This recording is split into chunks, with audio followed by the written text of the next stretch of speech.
are live. What's happening? What's up, Hotel J? I'm sick of it, man. We're all sick of it. This is brutal.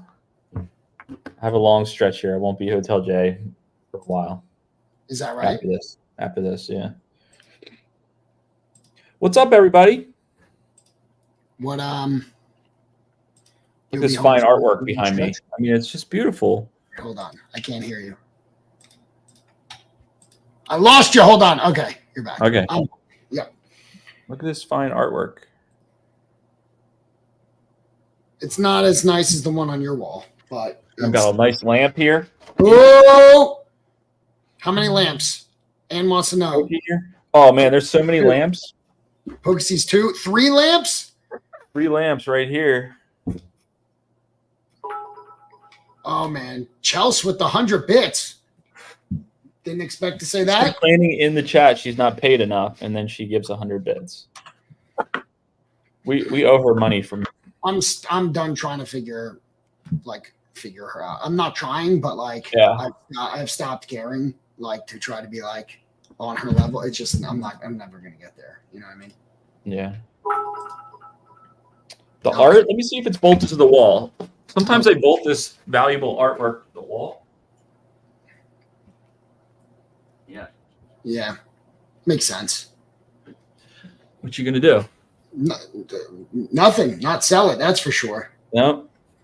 Before we started, J-Rob with the resub for 12 months. 12 months. 1 year. Cowabunga with the resub for 10 months. Thank you both. Thank you. We have an announcement. We do. Right off the rip. Let's get into it. Because we have a special guest tonight. And we're going to be bringing them up soon. So real quick. Okay. All right. Well, if you're going to keep dropping bits on my face, I'm okay with it. We can delay. Jay. Birdie. Oh. See, now, Jay, I'm going to need that winner. We should probably we got to take that down when DJ's here, right? Probably. He probably just saw it. He's probably laughing back. Yep. He's laughing backstage. Yep. Yeah. And we don't want to interrupt. So that'll be taken down. So get your Jay Wieners in now. Not in. You know what I mean? Get the alerts up now, because once we bring DJ up, we're not going to be doing that. That's disrespectful. Well, he probably doesn't know the whole backstory and how it's. He definitely doesn't. He's shaking his head backstage. I mean, absolutely. It's a whole thing. All right, we got to bring him up. We can't keep DJ waiting. So no, he's in the backstage. Yeah. Tomple's garbage. Okay. All right. This is off the rails. Off the rails. Okay. Okay. All right. Quit the OBS stream. Jay, announce. 1 week from tonight, we are doing our second courtyard drop. To the moon. Tom came up with that. It's going to be called To the Moon, TWO, the moon. And we are going bigger. In quantity. Down in price. Bigger, better. It's going to be awesome. Look at all the chat. The chat is pumped. Let's go. A wallet. Let's go. One garbage. Okay. Alerts off. Look at the chat. Ann's ready. So a lot of people missed out last time. It sold out within 20 minutes. People didn't even know what the heck we were doing or how to do it. This time we're giving you a 1 week notice because we're amped about it. 125 cards this time. Yeah.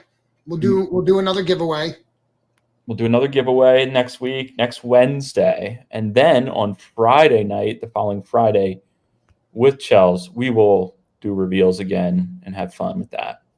So you'll have a 3-day period where you can't see your card until that Friday night. But yes, get your trigger fingers ready, kids. Wednesday, 1 week from tonight. We'll Wait till you have see the packs. Wait till you see the Okay. cards in there. the cards. The cards will be revealed and the pack art will be revealed Wednesday night. Like at Correct. launch. Are we releasing price ahead of time? I don't know. We could. It's up to everything's up to us. Should we? I don't know. We'll think about it. We'll. It's significantly less than the last one. Well, I wouldn't say significant. Okay. It's Well, a good amount less. It's less. It's less. it's less. But the bangers are still big. Yeah, there's still some big hits in there. But we wanted to increase the quantity, and it's going to be a mix of CGC and PSA. Still heavily CGC. Still heavily CGC because there are sponsors. Shout out CGC. Yeah, it's gonna be great. Hold off, sweat it. We're gonna sweat it. Ellis wants to milk the price on social media this week, is what she's saying. We're gonna sweat it. We're gonna sweat the price. Yeah. Preview? No. Actually, is that from today? Is that starting tomorrow or starting Sunday? When we start showing the cards off a little bit. Yeah, we're gonna tease some cards between now. Yeah, we'll tweet out some cards that are in the drop. There will be no epic catfish, but another catfish was captured today. Was that off eBay? Did you get that on eBay? Great. I was bidding against you. I was trying to get it for you. Thanks. Yeah, Just no problem. know that I'm bidding on all the catfish. I don't. You can ask me. Probably should have talked to you about that. Yeah, but thanks for running my auction up, Jay. That's awesome. 1 week tomorrow. Next Wednesday, 1 week from tonight, we will be live, and the courtyard drop will be live shortly after we go live. 9:15. 9:15. Site goes up at 9. Drop happens at 9:15. That's when you can see all of the cards, the pack art, and then it'll go live. Cool? Very exciting. We're very excited. So many of you. I mean, the guest was never secret, and Jay is not the guest. Speaking of the guest, let's bring him up. Yeah, let's do it. Well, hello, sir. What's up, guys? How's it DJ? going? How you doing? Look at that. Look at that corner, Jay. I know I've got this boring hotel background. He's just Got a hotel background. My room has changed so much in the last year because it was a comic room. It was like my comic cave and office. Then V-Friends just took over. So it's the background's changed. I changed where the desk is. It used to be it's a small room, but it's it just looks yours. It's got the neon sign. I got the neon sign though. I'm pumped about it. I love that logo. Is that draw or die, right? Yep, draw or die. Yep. I want to get into that. I want to know more about it. I know a little bit about it. What I learned from VFAM sessions. Cool. Awesome. Yeah. I'm here to talk about anything, draw some stuff, whatever you want to do, man. Good. We'll put you to work. I mean, that's cool. We're gonna have some fun as a group, though. Yeah, but we really appreciate you you taking the time and hopping on. So, how's it been at V-Friends? It's great, man. Yeah, it's a lot. There's a lot of work going on behind the scenes, but it's fun. It's like the fun type of work. So, yeah. Like Gary says, it's like when you get to this part of the career of doing the fun stuff. So I think if Gary could do the fun stuff all day long, he would. He has to do a lot of unfun stuff. But, I mean, his kind of fun, his kind of fun stuff. But yeah, he does say he enjoys the meetings, the work meetings. I mean, dude's an animal. Yeah, for sure. Just doesn't stop. Oh, I see the Pearl Jam. I love that. I forgot you're a big Pearl Jam guy, right? Yeah, big Pearl Jam fan since the early days, early 10 Club number. So that's awesome. Part of the faithful 10 Club. So I hopped on the TikTok live, I think it was today, or maybe it was on Twitch. One of them I commented and he saw it. What was the comic today? I didn't get to see it finished. But you said you was vertical. Today the one I was drawing today was for tomorrow. So that was for the Comfort Zone comic. Do you want to preview it? Yeah. Yeah, let's see. Oh yeah. All right. Exclusive for tomorrow. Let's do that. This one was Thank you. kind of, and I'll tell you how this kind of came to be too. I was up in New York. We were doing some brainstorming sessions. This actually wasn't one of my ideas. This kind of came out of Andy kind of putting his idea, throwing his idea in, mixed with my idea, and we mashed these things together to make our own like new version of it. So the whole idea here is like the comfort zone, someone being stuck in their comfort zone. So I don't know why I'm feeling something is missing in my life. And then YOLO Yak's like, yo, I know. And I like that she's got a plant popping up there. So like her comfort zone keeps getting more comfy. Right. Leave, Yeah. right?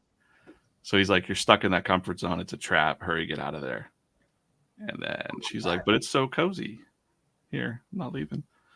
And he's like, but you're going to be stuck forever if you don't get out of there. There's so much to do over here, you know? She's like, I think I'll stay. And now it's turned into a couch with like a TV and, you know, and she's like, nap time. And then slam, the cage comes down around her. He's like, I tried to warn you. And now she wants help. And Property. like, we got to do this the hard way now. So, I love that. Yeah. That's so awesome. So is it like, what is it always a mixture of people's ideas, or do they really just give you the freedom, like, to just do whatever? You know, do they tell, is there like guidance on what characters, like, hey, you know, with the book coming out, let's get the eagle more involved or something like that? Yeah. I mean, there's a bigger strategy we could talk about, but like for the first little bit there, it was just like, go wild, like whatever you want to do. And they're still fine with that. But as we have so many things going on with VCon and so many other projects behind the scenes, we are starting to like line up those. You've probably seen like it's more of a character of the week sort of thing going on. I'm so sorry. That's all right. Character of the week kind of going on. So, you know, we're trying that out. Like we'll test things. That's what it's all about. Like testing something, testing a character of the week, a theme of the week. Okay. You know, this week it's YOLO Yak. Last week it was, I forget what it was. Like be the bigger person, right? Last week. So we're just kind of testing things out. We see how the audience reacts too. Of course, we want to appease the actual fans of VFriends, like the existing, you know, you folks for one, and but we also want to try to like reach out and find new people. So like we're trying to like reach new audiences. We're really thinking about the science behind creating a comic strip, like what goes in the first slide, like what's the copy. So there's a lot of goes into that part of it. The way that Andy puts it, and I really like it, and it's kind of been adopted across the board, is that we're trying to bake pies every day. We're trying to bake a delicious pie, and we want it to bake to a certain temperature. And when we see it baked to that temperature, we kind of know this is resonating, whether it's across our own audience base or like new folks. So it's a process, and it's fun. It's really fun to do. That's great, man. Yeah. It's got to be a dream, right? You've always been like cartoonist, comic artist, right? And now you get to do it. I mean, you were doing it every day anyway, but now, like, is it cool to be not locked, because that sounds bad, but you know, involved in, locked at VFriends, where it's like you have to use their but there's so many characters to pull from. I feel like you've barely made a dent, right? Oh my goodness. Yeah. We've just gotten started for sure. We haven't even just gotten started. We've just gotten started of the just getting started, really. Right. There's so many characters that don't have voices, but they are very fleshed out. A lot of them are very fleshed out behind the scenes, whether they're in Gary's thoughts or notes or previous meetings that have been recorded, that kind of stuff. So it's like, you know, there's a lot to think about. We kind of know that it's going to be impossible to flesh out 280 something characters, but literally there's anything that you could possibly want. We can access, you know, a different character or a different theme or soft skill, or, you know, because YOLO isn't really a soft skill. So like, you can't say that that's like a gratitude or kindness, but it is something that you should, you know, aspire to a little bit. Sure. So no, I did 13 years comics full time a long time ago. starting in like 1998. So I was back in like the late 90s, did web comics. I was one of the first people to put up web comics. Love that. And monetize my web comic. Did that for 13 years full time, and then so much like it was fun, but it's a lot of work when you're your own boss. And you got to do the bill collecting, and you got to do all like it's not very fun. That's not the fun part. So I took a corporate job, kind of corporate job, working for a print on demand company. So we worked with a lot of YouTubers. So it was still fun. Like it was still a fun job. Sure. But then as I went up the ranks at that job, I got like way too corporate. Like it was way too corporate for me. But I was stuck in it. You know, I was kind of in that like, well, it's a good salary and it's my comfort. It's kind of like I was in that comfort zone. It's a good salary. I get to travel the world, whatever. I was in charge of a huge budget there, and I started to feel kind of unhappy and kind of stuck after 10 years at that job. And I was still doing side projects there. You know, I did a children's book with WNBA star Ivory Latta, her Despite the Hype book, children's book. I would just do those projects at night. You know, I would work all day, and then 6 o'clock would roll around, have some dinner with the family, and then just go work on stuff. But after a while, it just got to be kind of like, okay, I want to, you know, I'm 48 now. So I was like, all right, I want to get back into doing some more creative stuff and kind of like being the own captain of my ship, pretty much. And then, you know, there's a longer story about VFriends, getting involved with VFriends, but like accidentally. But in a nutshell, when I saw the opportunity, whenever Gary tweeted that, I was like, oh, I can do this. Like, let's go. Like, I can do this. Like, I could see myself. You could kind of already see yourself doing something, like that intuition we talk about. I've always trusted that, whether it's gotten me in trouble or not. You know, like sometimes it will, you know, it doesn't work out, but you learn things from it. But in most cases, I try to trust my gut. So that's great. And I'm sure it doesn't feel corporate now. It doesn't. Yeah. If anything, like maybe we're there has to be structure. You can't just have things going chaotically, you know? Right. So like, if anything, it's growing. It feels like a startup. It feels definitely like a startup culture, testing, trying, seeing what's going on. But, you know, Gary's playing like the really, really long game.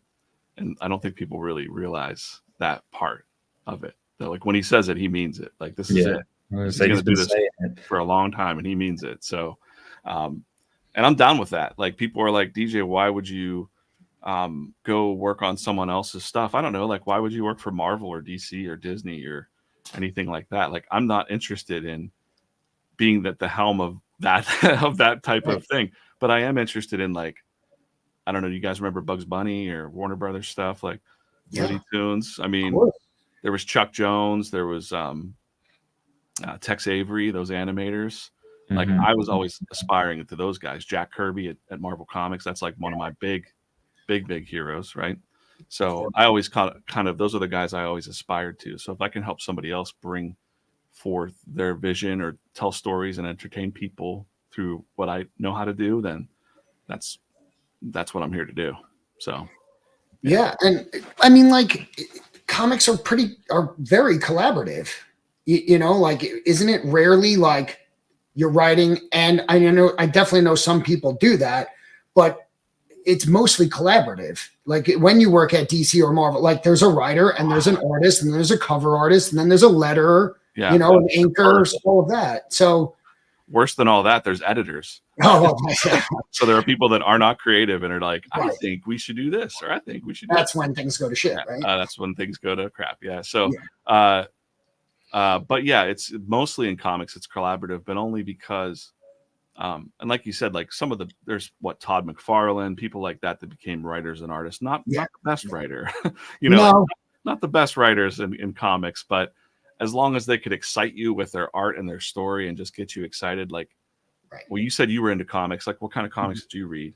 So I'm more of a Marvel guy. I do very much enjoy DC, but I would say Marvel, because I've always liked street level, you know, darker. Daredevil's always been my favorite. Anything. I even just, funny enough, like, I don't care how bad the movie is. I saw this card. Yeah. And I had to get it. Yeah. It's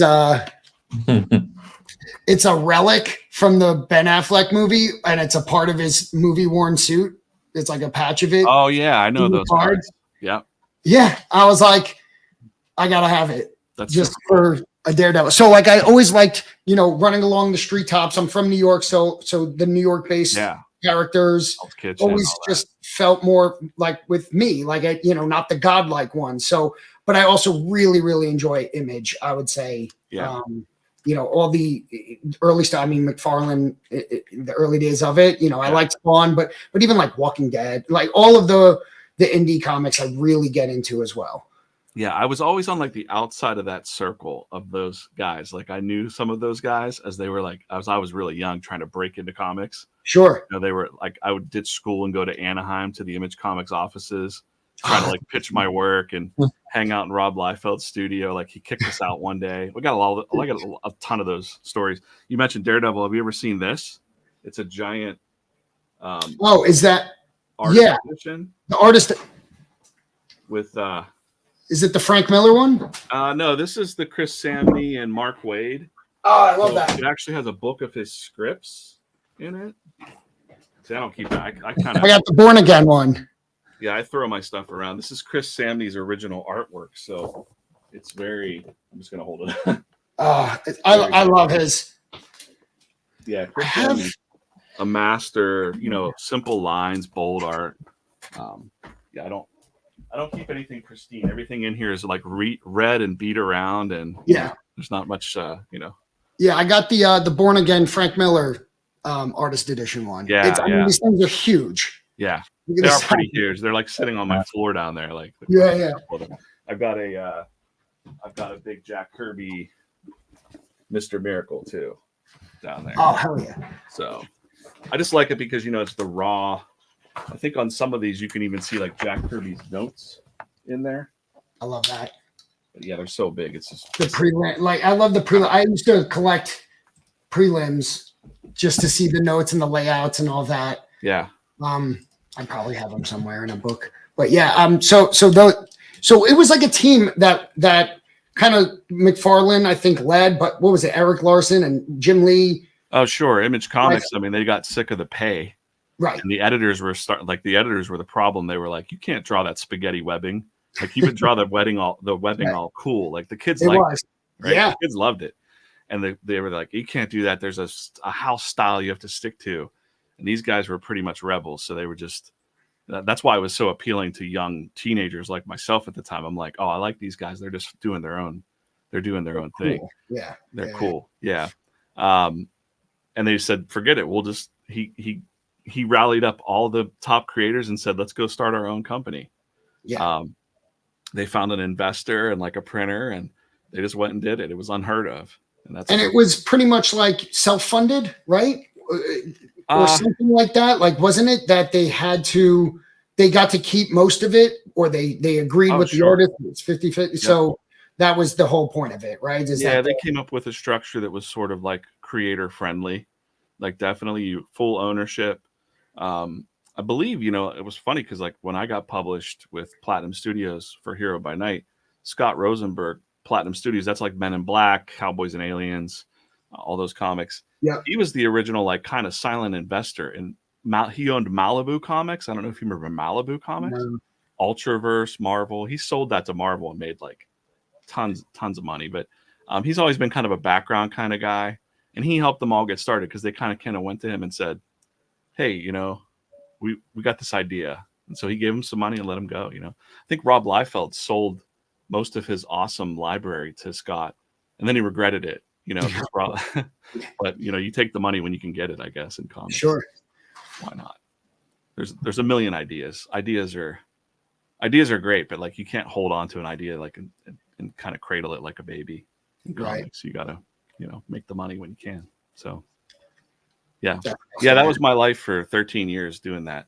And like it seems like name dropping, talking about all those guys. Bob Kirkman, Robert Kirkman, Walking Dead, yeah. Love that dude. He used to come around.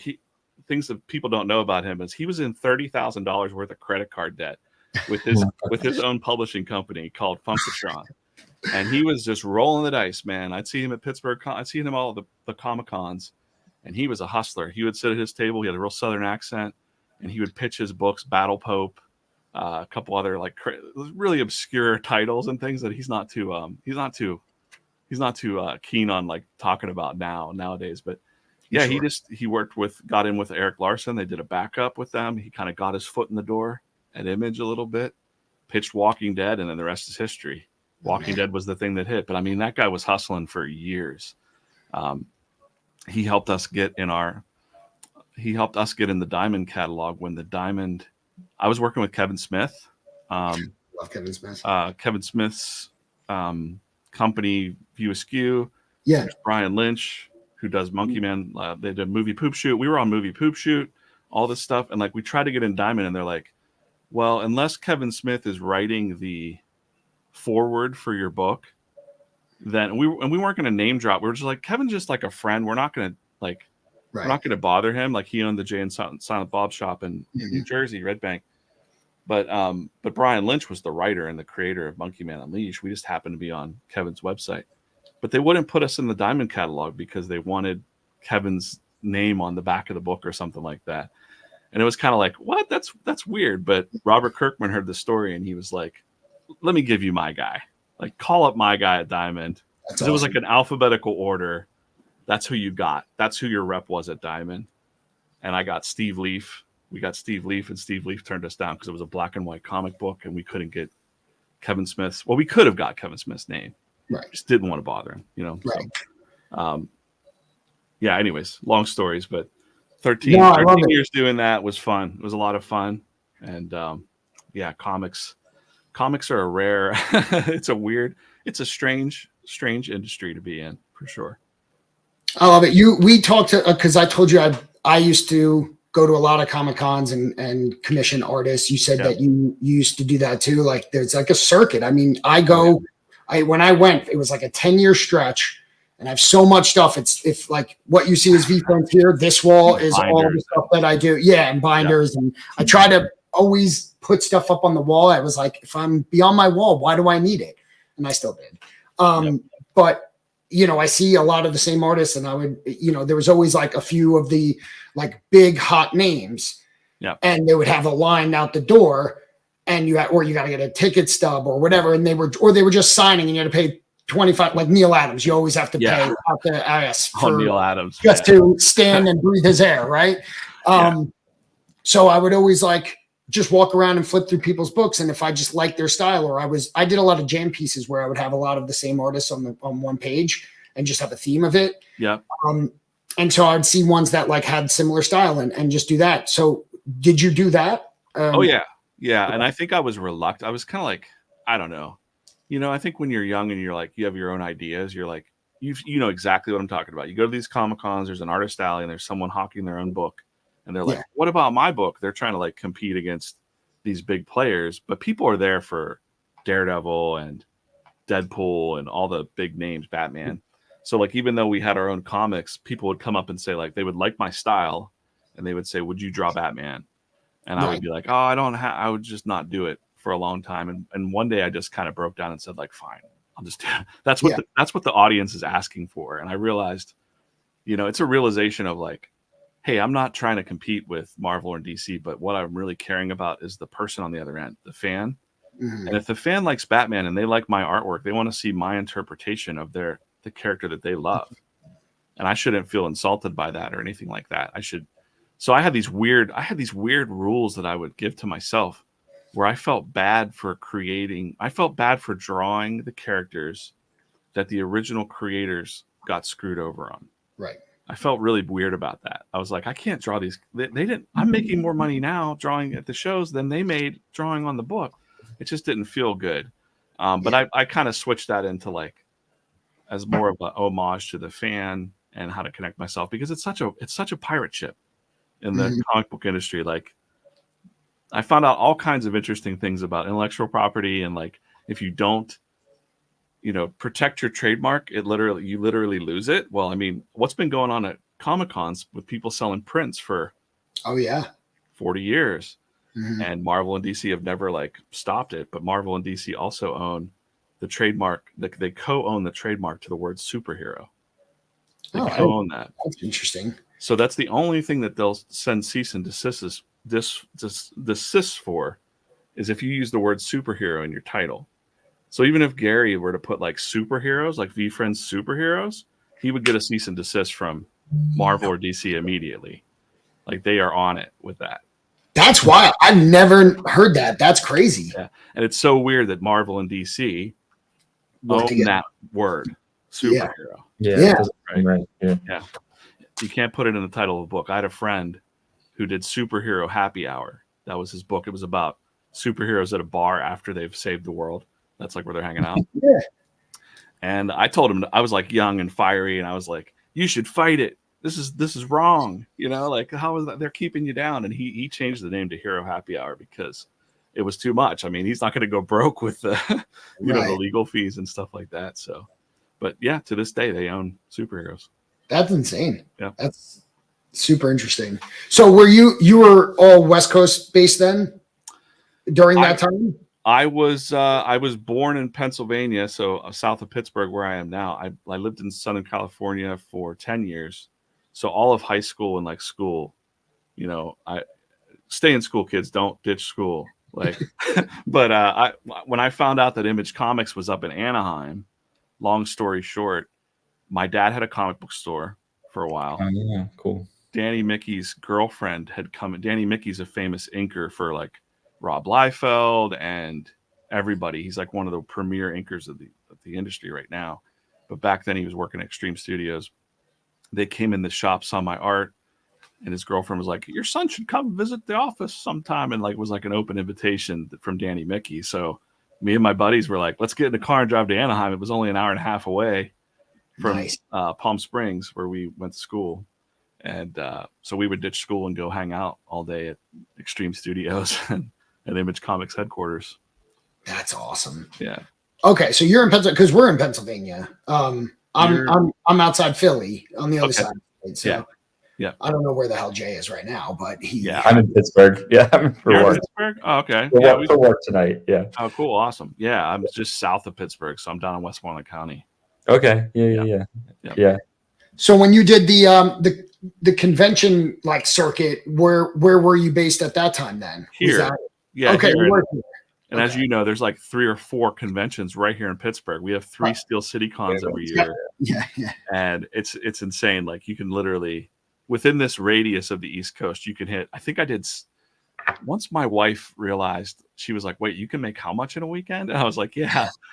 she booked me for like, we did like 17 shows in a row, and I was like, just fan art guys, sketch covers, all that stuff. Well, I mean, people like I've done East Coast Comic Con, New York Comic Con, Terrificon up in Connecticut at Mohegan is an awesome one. That was probably always my favorite. Garden State. Then there's the Great Philadelphia one in out by me.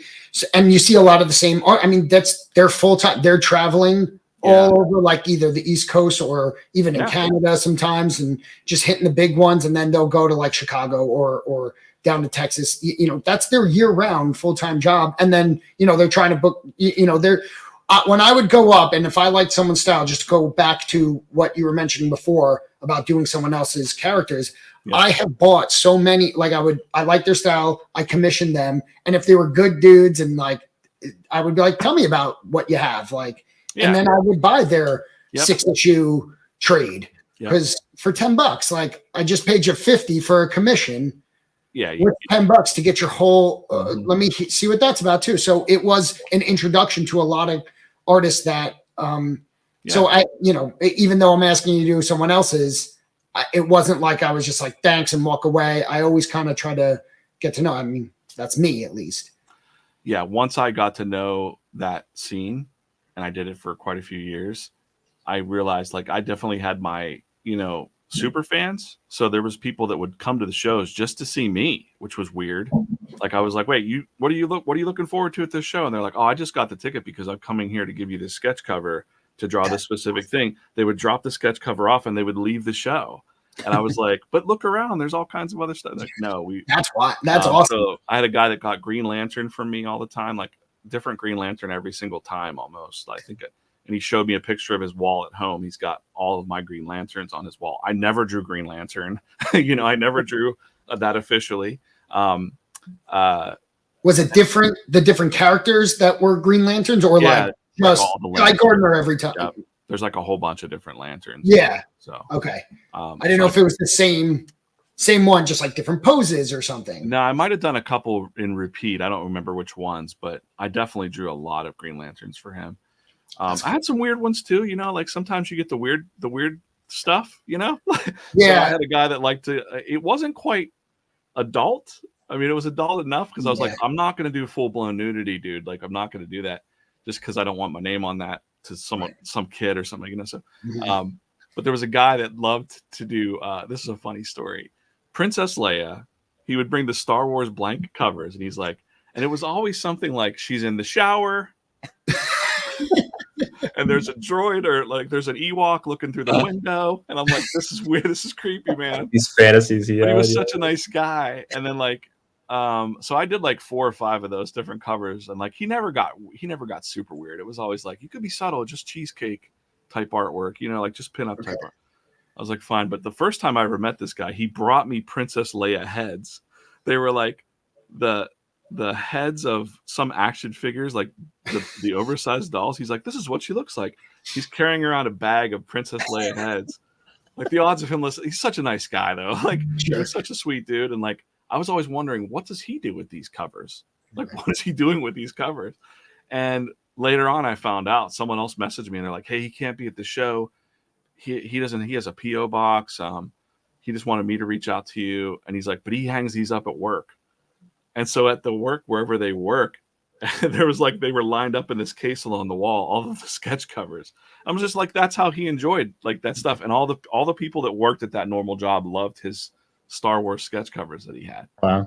So, you know, I can't, different strokes for different folks, I guess. You know, people collect what they collect. I mean, you'll see crazy. I mean, Jay, this was your first year going to Comic-Con, right? First time you went to New York Comic-Con because V-Friends had the big presence there. And I was like, I was like a kid. I was so excited because it was years since I have been. And he's just like looking around. Jay's walking next to him and he's like, what is going on sometimes? It's like the cosplayers, right? And people have like the big rolling suitcases just full of stuff. And it's a scene. I mean, but there's some characters. There's always like people that are like, I've seen the adult, like, and then there's people who, the artists that do it, and that's their banner behind their head. Sure. And you're just like, this is what you're okay. I mean, and I mean, I'm not a prude, but I'm like, but I'm like, you have to set your own boundaries. I knew some other artists that totally got canceled because they took the temptation to do like adult stuff, and then they're never going to get work again in any other space, you know? So, yeah. But I think the Comic-Con thing is a good point. Like meeting Tom, like I've never been a big comic book guy. I've been a big Sunday morning comic newspaper guy. Like growing up as a kid, I would run to get the newspaper, and read the comics in the morning. But it never really went into the books and so meeting Tom now, he's like, how are we even friends? Like you're not into comic books at all. And I'm like, okay. Well, DJ, it's a separate thing. Like it's a separate thing. Okay. Yeah. Go ahead, say it, Jay. What? No, I was going to ask you a Marvel movie, like zero. Yeah, so we're on like different planets. That's weird, right? Like that's weird. But like I can't wait to go see the Garfield movie that's coming out because like I grew up with Garfield comics. You know what I mean? These genres, comics. Listen, not seeing them is like not having an interest in is fine, but like there are probably more people who've seen the movies that don't know, that have never seen or held a comic book. Oh yeah. Just because it's pop culture, like that's where it's at. So it just it's not weird that you don't like it or it's not for you. It's just like it is such a cultural phenomenon. Sure. That it's weird to me that you've avoided it. Yeah. Completely. Well, that was my question. The Dark Knight, like the Dark Knight crossed every like that's cinema. You know what I mean? In Pittsburgh too, I think so. Yeah. But like that's with Ghostbusters, I just didn't get into the I was a big Ghostbusters kid, born in the 80s. Like, yeah. I don't know. There's definitely this weird, like, even in the professional side of it, when I was very early on, like 18, whatever, I thought that you had to do one or the other. I was like, well, I either have to go into comic books and draw superheroes, or I can draw the comic strips for the newspaper. And it was very separate. those artists don't talk to each other. Like the comic strip artists would not talk to the comic book artists. It was such a weird Did they dichotomy. like look down on it that it was like that's like not a true story or something? Maybe on each other too. Like I would be in situations where I'm amongst comic book people and they're like, "Oh, comic strips, whoop to do," like whoop to do, and then the comic book strip people were like, "Oh, we're comics. We've been around for hundreds of years," and like very not elitist, but like definitely this tone of like we're master cartoonists, and those people are just the bottom. They draw kids books, But what about like cartoonists, like that type of art then? Because I see, some crossover. Like I remember seeing Bob Camp, Ren and Stimpy at every Comic-Con. Yeah. And so he's a cartoonist for TV. Is there any of that with that? Yeah, I think so. Cartoonist is such a broad term. I knew the guys from Cartoonist Kayfabe, the biggest YouTube channel there. And I was always like, I never saw myself as like, because people get that like normal outside of the world of cartooning. I used to think that same thing, like a cartoonist was an animator, but it's not. It's like a cartoonist is just somebody that can pull and draw something out of thin air without reference usually. Like that's kind of how we define it. Like they could tell a story quickly with simple lines. They could do Garfield. They can do different styles. And illustrators like different, a little bit more using reference a lot. But a cartoonist is fast and kind of in the dirt. And then I kind of like that part of it. So now I'm fine with calling myself a cartoonist, but yeah, you don't get much respect in the world of anything when you're like, I'm a cartoonist. They're like, oh, that's cute. That's neat. Right. What a nice career, Oh man. Yeah. No respect. Right. So yeah. Right. Yeah. I'm sure we probably know some of the same artists then from that circuit. If you did any east of Pittsburgh, any of the conventions, like I know, like Chris Campana. I know Chris Campana. Do you? Okay. Yeah. He just always comes to mind. I would see him at every show. Yep. I saw him at New York Comic Con. I haven't seen him in 5 to 8 years. He saw me and he goes, hey, and I maybe a little recognition. I knew exactly, I remember him, but he sees how many people every day, every convention. And he goes, hey, you have that weird business. How is that business going? Because I own a crime scene cleanup company. Yeah. So I'm like, you remember that. And it's been years since he's seen me. And I had hair the last time I saw him. I probably didn't have a beard the last time and it was very cool dude. Yeah. And I first met him at New York Comic Con and maybe like, 10 plus years ago, and seeing how much he's progressed. He's, he had like a tragic thing happen in his life. And, that sparked creativity, has gone to books. Like he's written books, comics about it. And I remember ordering that just to read it, cause I was just a fan of his art. Yeah. That's what Chris Campana is one of the guys that I can't believe that Marvel or DC hasn't like put him on something. Like his artwork's amazing. Like I saw his He-Man stuff. He's a big He-Man person. So like, I mean, I don't know if I haven't followed anything he's done recently, but like I can never understand. I'm like, he finally got in, by the way. He did? Okay. He did Ghost Rider. Okay. Gosh. I was like, I can't believe that he's right there on the East Coast. Like, and Marvel's not picking him up. Like, so that's good to hear. I'm glad. Yeah. I think he got it within the last 2 years or so. And I don't keep up, like I'm in his Facebook group or whatever, which I rarely go on, but I saw his post and I was just like, I'm so pumped because that's good. Yeah. He's been working for so long, and he's a lifer, and that's cool. That's what we like, for better or worse. I mean, you get like, there's like a scale of cartoonists, and this isn't to be morbid or anything, but like you either go one half where it's obsession and you're obsessed and you don't do much else in your life except for come and sit in your little cave and draw, and it's romantic, but then you also don't take care of yourself. You have depression, anxiety, all that kind of stuff, and those are the conversations that we have like in the inner circle when we're behind the scenes at Comic Cons or after hours or something like that. You get to hear all the darker stories, but there's also like this romanticism about it. Like that's how I want to go. Like I want to go out drop dead at the drawing table, you know. So the only people that don't like to talk about that are your spouses. They're like, please don't do that. Like, please don't drop Come dead out of your cave or every have once in an a while. alcohol problem or drugs or anything. Yeah. Because like it's definitely one of those things too where you are dealing with a lot of like imagination is a double-edged sword. That's what I say. Like you can imagine all kinds of fantastical things, superheroes, all that stuff. But you can also have this darker side of your imagination where you're imagining these things are happening in your life. Maybe this person's talking about you, or these publishers don't like you, or I'm blackballed, and it just spirals. Like you can really spiral out of control. We see that a lot with creators in YouTube and like creators that aren't artists, but like people that are just creatives in general. They don't know how to deal with it. You know, it's a lot of it's a lot of pressure. Like the child actor thing almost. You know, like when they. Yeah, it's a strange thing. You gotta keep tabs on it for sure. Man, so what was the most popular character you were asked to draw, and what was your favorite? I mean, you know, oh man, I can't even imagine the most popular characters I've ever drawn. Like there was like that.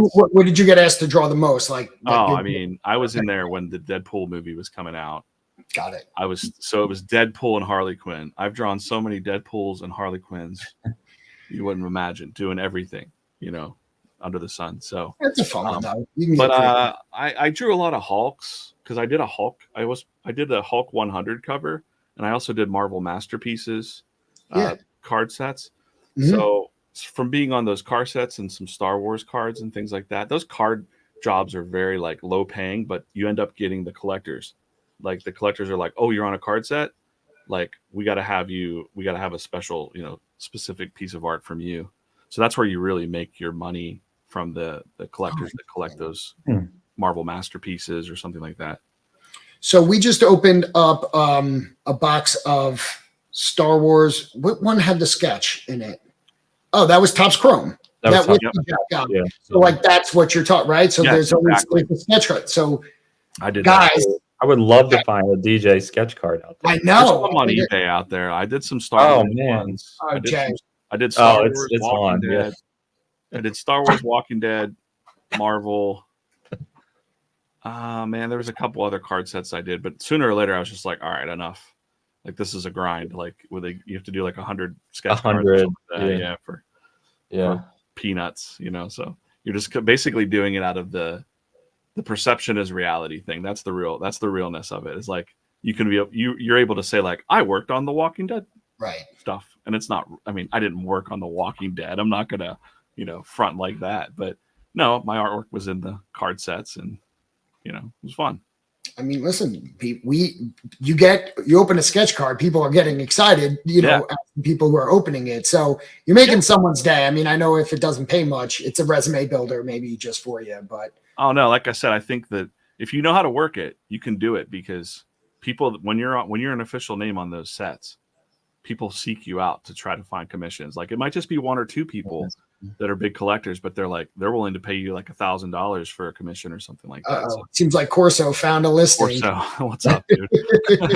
You found an eBay listing. What is it? I'm curious. All right, let me pull it up. Let's share it out. Yeah. Someone was trying to sell a Thor card for way too much, I think. But does that bother you? No, I don't care. Not a card, but if someone has, like, I'm assuming people have. They flip sketches and stuff. Yeah, flip sketching. No. Yeah, no, I don't care. Part of the industry, yeah. If anything, it feels. Oh, what's that? That's a weird one from Star Wars set. Yeah. Yeah. No one wants that one. So when you're doing something like this, is it that graphic over and over, or you're doing 100 different scenes? I try to do. I think with that, they give you some rules when you do those sets, so awesome. They'll say you can't draw these characters. They'll put there's a list of you're not allowed to draw these guys. Gotcha. But they're they just open it up to the world of Star Wars. So I think in that one, that was probably somebody from the Mos Eisley Cantina. I think just sitting in the background. So I tried to draw I think I drew every single character that was in the Mos Eisley Cantina because I was like, this will bust out 20 cards of the 100 I needed to do. Yeah, Cantina set. And then people are going to hunt the Cantina set. Right. That's awesome. That's cool. Do you know Nick Justice? Don't know Nick Justice. He was someone that every time I always saw him at the conventions, he was always working on cards. Yeah. Like, I have to get these out. And if he's just like in between commissions or something, he was like, he had his stack and he was working on it. Yeah. Okay. Yeah, it's a grind. It's definitely a grind. But like I said, like if you know how to work it, it's a thing. There's people that just do that. There's people that do nothing but that. They get on the card sets, Cool. and nothing wrong with that. Topps is a great company, too. So they put out a lot of great card sets. So what else? What was the other one? Upper Deck. Upper Deck. Yeah, I'd love to find the Walking Dead ones you did. That's really cool. Yeah. Occasionally one will pop up on eBay. I'll see it. Yeah. I Jay, did pretty good likenesses. Did I what? Did you watch Walking Dead? I did watch Walking Dead. Thank you. Yes. There we go. Yeah, there we go. This is why we're friends. Okay. Something in common. Yeah. Finally. I was obsessed with Walking Dead. I mean, those first few seasons they sucked you in hard. They were if you read the comics, like it never followed. That was the trick. You thought how it was going to go, and it was like, nope. So Kirkman loved to throw you a curveball all the time, which was great. There's a Walking Dead one. Yeah. That's an Aaron one, yeah. Not bad likenesses. And I didn't have much time to, I'd have like whatever snapshot you can find from online. $35, okay. All right,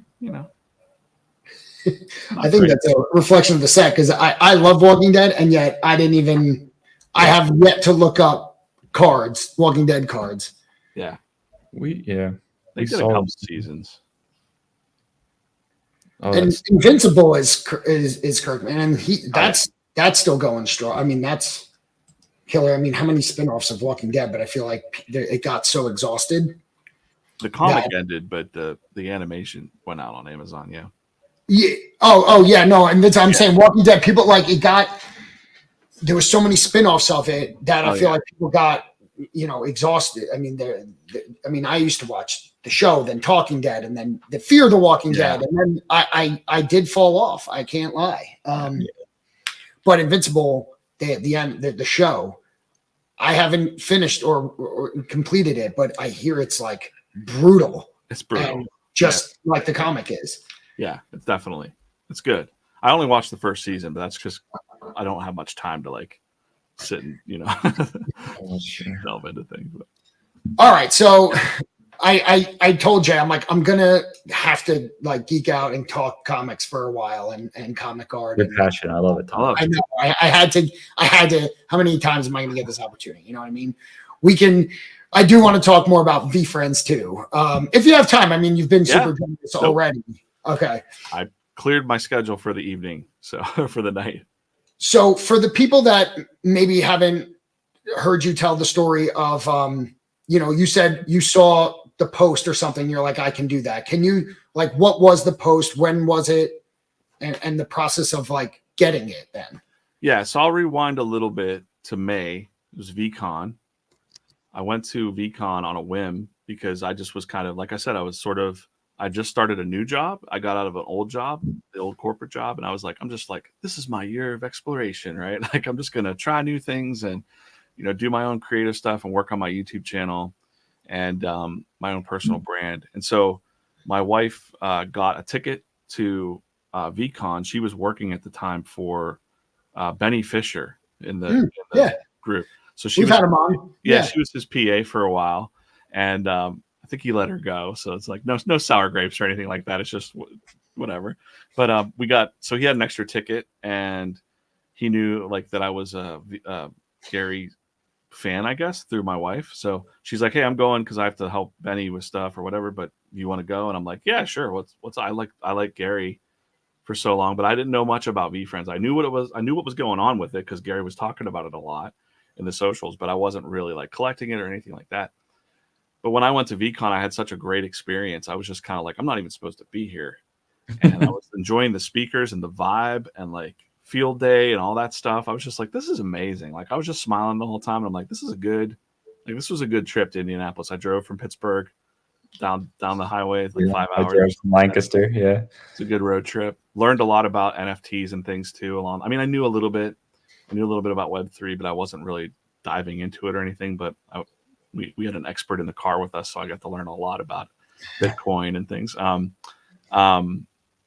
But yeah, I had a great time at VCon. It was a good vibe. And I wasn't even thinking about, oh, someday I'll work for these guys. I didn't think anything of that. But I had so many good experiences at VCon, like just listening to the speakers and just kind of just taking that energy, that positive energy. I could feel it. I was like, man, this feels like Vid Summit. Vid Summit's a great show for YouTubers.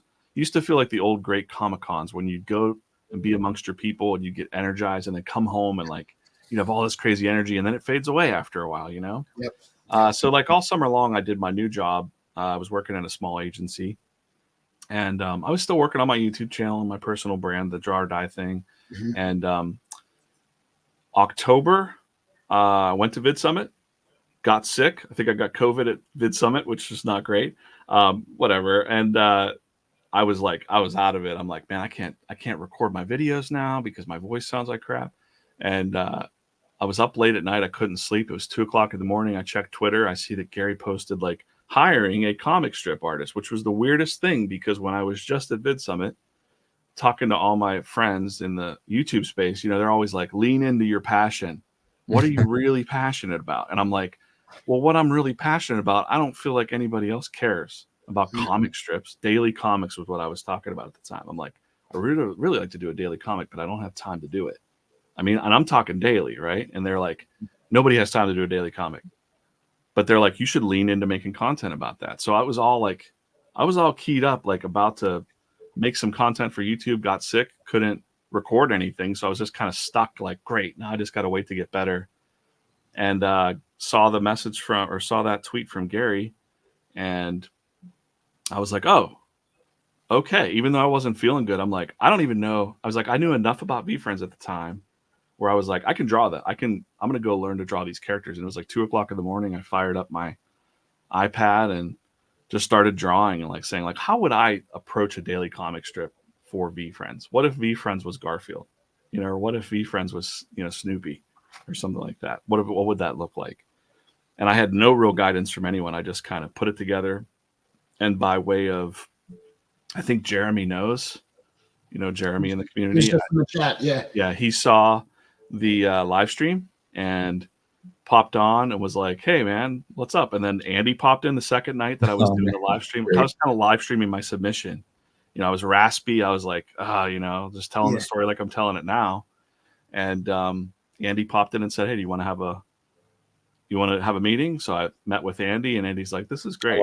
And I didn't force the idea of a daily comic strip because I think they would have been cool with just a weekly comic. But I'm like, but if we really want to do it right, you know, if we listen to everything that Gary says about attention and like hitting you every day with something new, like you're going to touch those characters every single day. They're going to be there for you.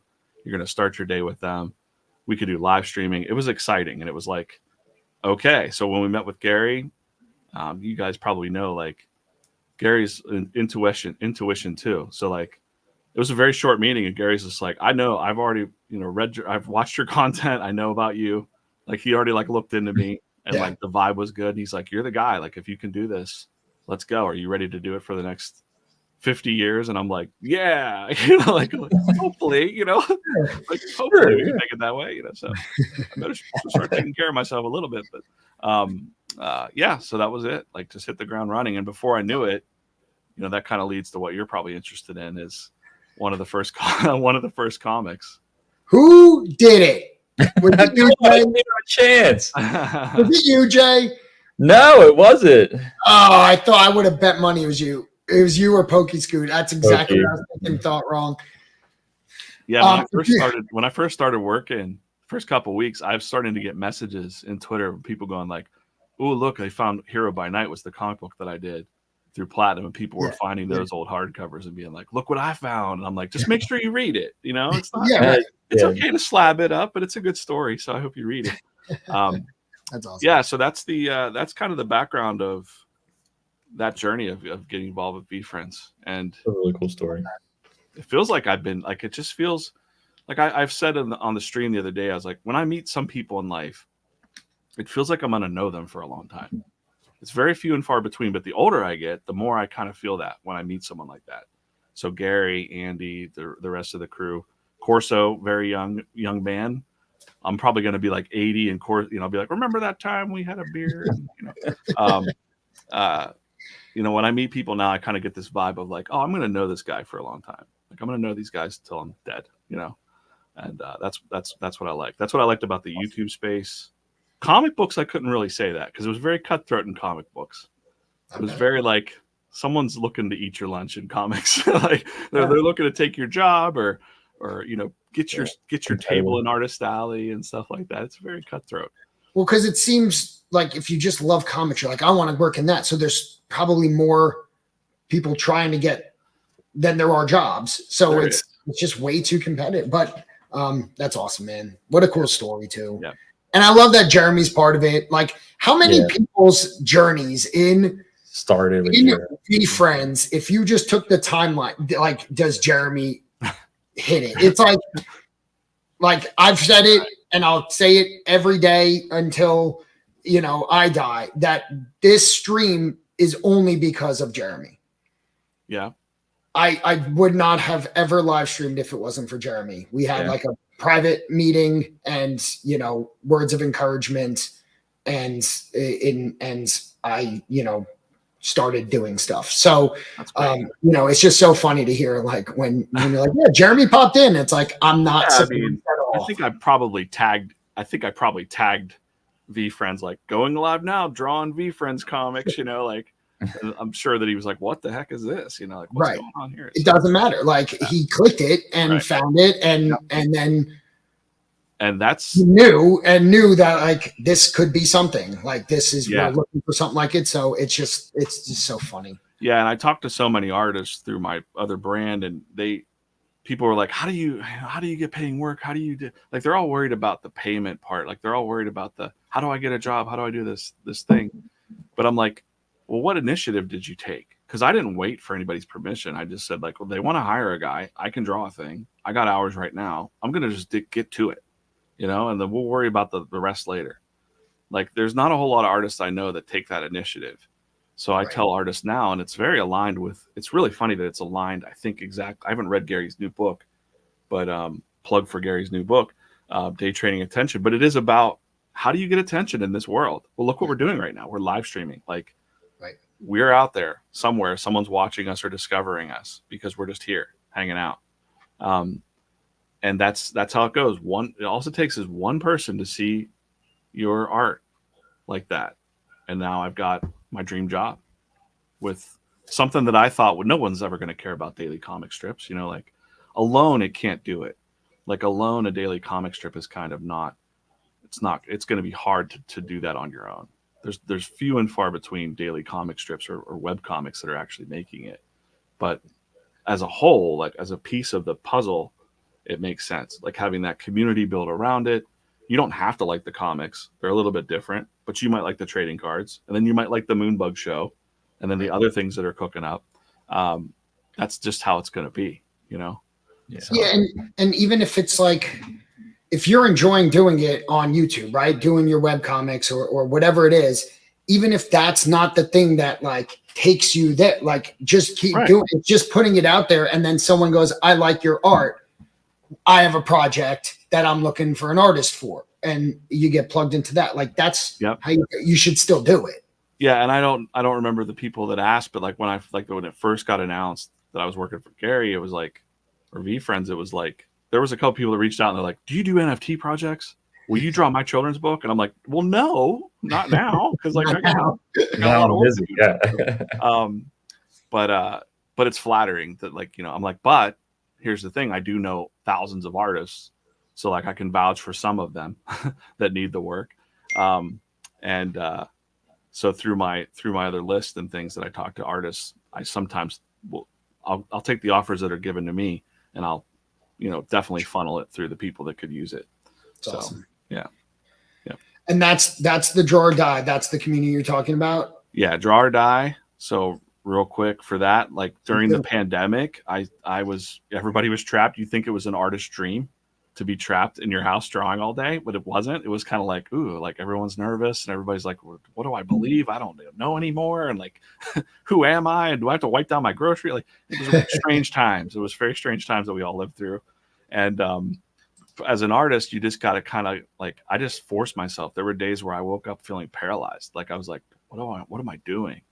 Like I was still in that corporate job, but I was like, I can't be creative right now. The world's melting down. Like the world's ending outside, and what am I doing? So, but I forced myself to draw every day. And I knew, because when I didn't draw on the days that I just sat around paralyzed, listening to the news or whatever, it just made me feel like crap. And I felt dead inside. So I was like, all right.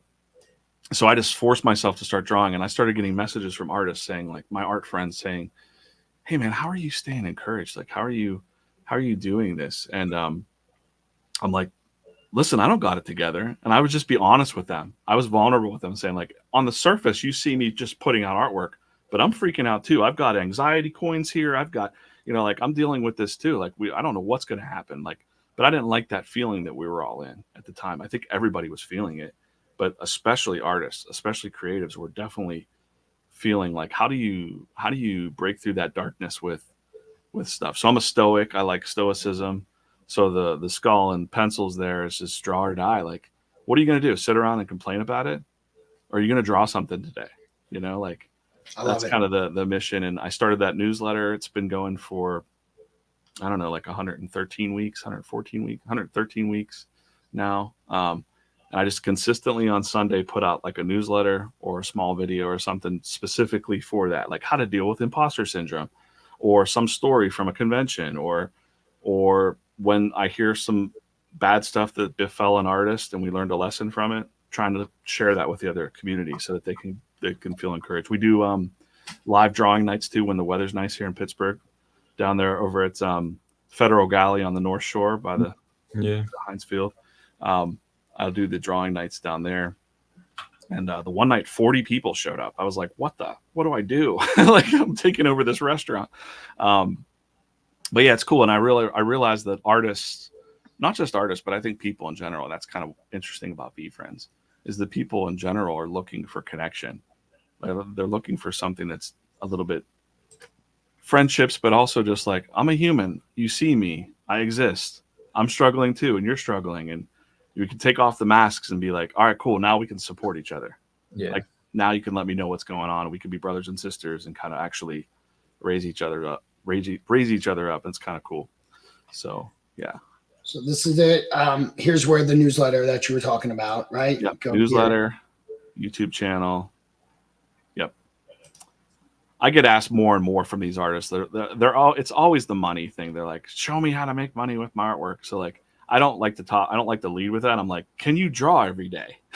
That's the thing. Cause like, if you did get a job in comics, would you be able to meet deadlines and be a professional and actually deliver? Like, can I vouch for you? You'll see the comic book that's coming out from VeeFriends is we got the cover from J. Scott Campbell. I didn't have time to draw the interiors for it, but they said, do you know an artist? And I'm like, well, yeah, I know Chris Faison, who I just mentioned before. He was the one that drew Hero Happy Hour. Oh, right. The original Hero Happy Hour. But I knew that he was such a solid, fast cartoonist that I'd seen his work. I'm like, if I would love to give this guy some work. And they're like, well, that's great. Let's hook him up. So he was able to really, I can't wait for everybody to see that comic. I can't wait. You've read it. You know, it's you've seen it. Yeah, I wrote it. So. Oh, I'm sorry. Yeah. Oh shit. Okay.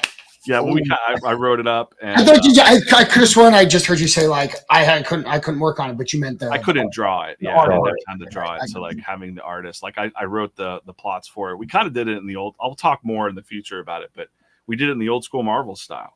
So Marvel style was, Stan Lee would come up with a plot and say like, this is what's happening in this issue. So I would give the spreads, the spreads to Chris and say like, here's what's going on. This is where we need to go. These are the key things that are happening on this page. And then I'm going through and doing the final dialogue when he brings me back the artwork. So we can kind of look at it together. Gary can see it. Andy can see it. And we can kind of go like, we think you should be saying this. So now we have we can change what the voices are if we want until it's done. But I'm not sure exactly when that's coming out, but it's the interior of the book is done. We just have to finish up some lettering and graphic design. And there's some technical things for printing that I can't really talk about, but yeah. Okay. It's good. Yeah. I was going to ask. It's super sweet. Gary's stoked about it. It's a good it'll add a different dimension to V Friends for sure. That's awesome. Yeah. If you think about it this way, like the web comic or the comic strips are for kind of all ages, for all of us. Right. The Moonbug show is probably for 8 to 10-year-olds, a kid's show. I would say the comic book is leaning more towards us, like 14-year-old through adults, that are in the comic book world that will really dig it. So, well, yeah. I want to share one more thing because this sold. That's a good one. This is a great one, and Jay bought it. Okay, awesome. Corso said he put in an offer, it got declined, and then it sold. These people were probably like, "Why is this guy's artwork selling all of a sudden?" Yeah, why did I get 10 offers all at once? I'm curious now. I gotta go. Every once in a while, my wife she'll pop open the eBay and kind of be like, "Oh, look, I remember when you drew this one?" Like, because she was sitting there when I drew it. Right there with you. That's cool. Yeah. But Jay, what character is that? Darth Vader. No, it's not. Oh, you don't even know. He doesn't know Star Wars. That's why I'm just messing with him. Kylo Ren. Yeah. It's just a cool drawing, and it's a 101. It is. DJ. No. So. It's. I mean, it's one of the main characters of the newer trilogy. So it's definitely a good one to have, Jay. Yeah, that's a good one. Great. It is neat that it got pulled out of like a random pack. That's kind of cool. For sure. Yeah, that they get randomized and. Yeah. Nice try, Jay. I love it. It's Darth Vader. Are you a big Star Wars guy? Me? Yeah. Oh yeah. Yeah. Okay. For sure. Yeah. I didn't know. Say when you said earlier that people haven't seen the Marvel movies, I worked with a lot of people that haven't seen Star Wars movies at all. Like none of them. So that's. And I almost get that. That makes more sense, right? Because it's 70s to now. This was like a short period. The Marvels was just such a phenomenon. I mean, I get it. It's even if it's not your thing, but like the Dark Knight transcended. It went beyond. Like, I'm not into those kids superhero movies. Like that was a little bit different, and everyone wanted to see it. And Jay still avoided it. I'm open to it. You're gonna get me on the train. We're gonna have like a binge fest, and we'll just watch as much as you can squeeze in. Just got to watch the original trilogy first and get through it. It's probably the best. I just threw it on for my son, who's 5. He turned 6 on Friday, and he was loving it. He was like, "Who's that? Who's that? What is that guy called? Who's that?" It's the best. You can't nerd out too much about Star Wars, but I'll say I love Obi-Wan Kenobi. When you watch those again, and Alec Guinness, you can see like he's so clever, like he's thinking about the character. And now when you rewatch it, the more you're like, that son of a gun. Like he's such a clever guy. The way that he retells this, he reframes the story about what happened between him and Anakin. It's great.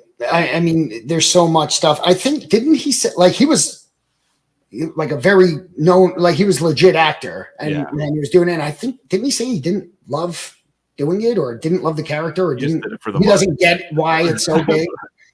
Yeah. Like it was just I'll just do this little small art house film. Right. Didn't think it would be. And yet he was so good still. And so I'd like to do.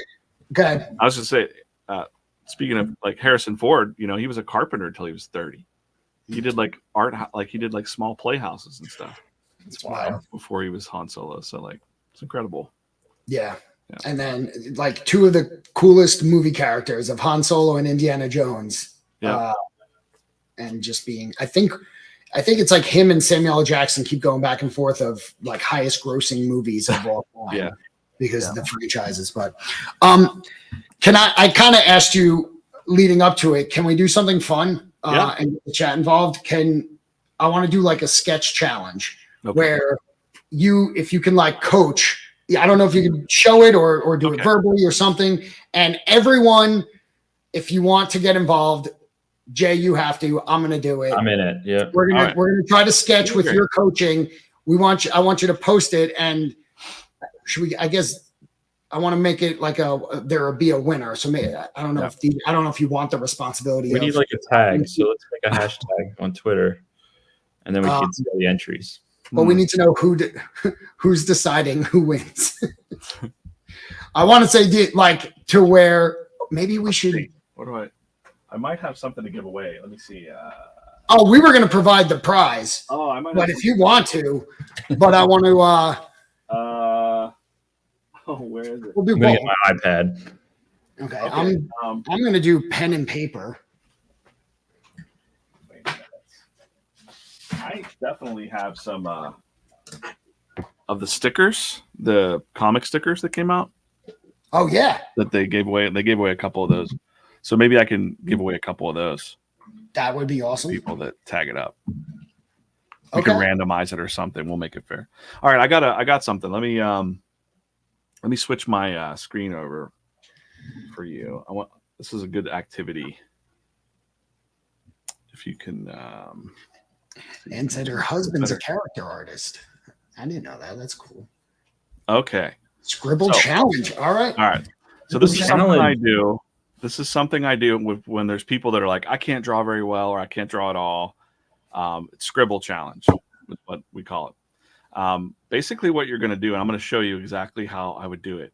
And I can do this with you guys too. So I'm going to do this at future shows that I'll be at. They're not announced yet, but like when I'm maybe probably at VCon and things like that. We haven't talked about it officially. Nothing's official yet. I'm not saying anything officially, but we'll be doing some things like this. So you can make a scribble for me and I'll draw it into something. Or what you do here is you just make a random scribble. So you can see like, show you my hand here doing it. I'm just going to pick a different color and I'm just going to like, just do something like that. Right. And then we're just going to like, you're going to do that too. Like you're just going to scribble. Sometimes I'll look away. You know, I might draw like a couple like that. Just something really fast. All right. So we're doing this with you right now. Yeah, you can All do right. that. And Chat. then you're just going to look at that drawing and you're going to turn it and you're just going to look at it and stare at it for a little bit. And I'll talk a little bit about what this is too. And you're going to draw out the first thing that you see. Even if it's something silly or crazy, you're going to draw out the first thing that you see. And it doesn't matter what level you're at. So I'm going to do it right here with this. So what I see is I see a ball with like somebody eating the ball. I don't know.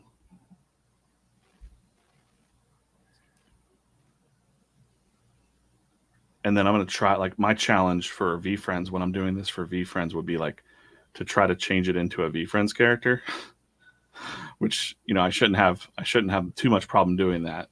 Right. Right. But we'll make it into like a basketball in his mouth. Why not? Doesn't matter if it looks good. Like the whole idea is that you're pulling something out of nothing.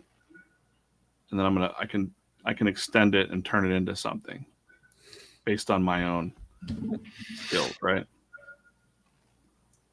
We could even turn it into a catfish if we wanted to. I was just gonna say, are you? All right, Are well, you? let's do that? Out. Let's do it. Let's why not? Son of a bitch. Look at those whiskers. Oh yeah. I think that's how it goes, right? I don't know. And then we got the little fins. And I might, you know, now this would be enough for me. Like this is the idea of like you've just pulled something out of nothing, right? And it's called pareidolia, you know, when you see shapes in clouds or trees Incredible. or something like that. It's you do it, right? You've done this when you were a kid. You're like, look, I see something in the crack in the wall. You're just going to trace over what you see, right? So, and I like to do it when like I'll have my wife hates when I tell her, hey, scribble something for me. And she's like, I don't want to do it. I don't want to do it. You know, like, but I'll see like a nose there. A lot of times I'll see birds. I think the number one thing that you see is birds, but it could be like, this is kind of a mouth. This might be like a big chin, you know. All right, Jay, what should be the hashtag? Because I haven't even started. I'm like in awe and watching. But if this is going to be the challenge for tonight, Yeah, we could do TTM Scribble Challenge or something like that, or just scribble. TTM scribble. TTM Scribble. Yeah. All right. Yeah, and it's just fun. Like I wouldn't like there's a random scribble. If I'm going to try and turn that into a VFriend, I mean, okay, I already got it because like I'm pretty tuned to this when I'm doing this, but like you know, I could probably just throw, you know, a little bit of a snout on there, little lines.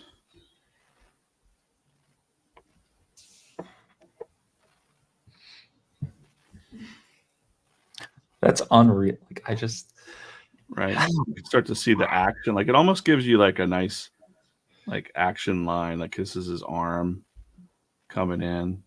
I'm so uncreative. I was like, man, it's a snowman. You don't have to like do anything. Like it can be weird stuff, you know, it could be really weird, and that's okay. Like that's all about the, you know, it's all about getting the this is like a determined hedgehog here. You know. I don't know what he's doing. Maybe he's running. He is not humble. He's not humble. He's like hangry. But like just that little like dollop you just did, and now it's like a perfect like visual arm fist, and I'm like, yeah, it's like, well, so the cool thing about the scribble challenge is it's pareidolia, right? So it comes from when they taught me in like, I don't know, high school or whatever. I had a good teacher, a good art school teacher, or an art teacher, and he's like Leonardo da Vinci. If you look at Leonardo da Vinci's sketchbooks, they're very scribbly. Like he has a lot of scribbles. So when his students would say like, I'm stuck, I can't draw today, or I can't paint, he would tell them just start scribbling, like just start moving your hand around and just keep doing it. Like even if you keep going with it, it gets really like now you've got this whole mess here. But here's my scribble. You know, with the power of your imagination, you're able to see something. You'll be able to see something, especially if you like. Then I could kind of fade it out if I want, put another layer on top of it. And, you know, I'll end up seeing something here. Let's see. I'm kind of seeing like a bird's beak there. Like their neck. I always see birds and robots.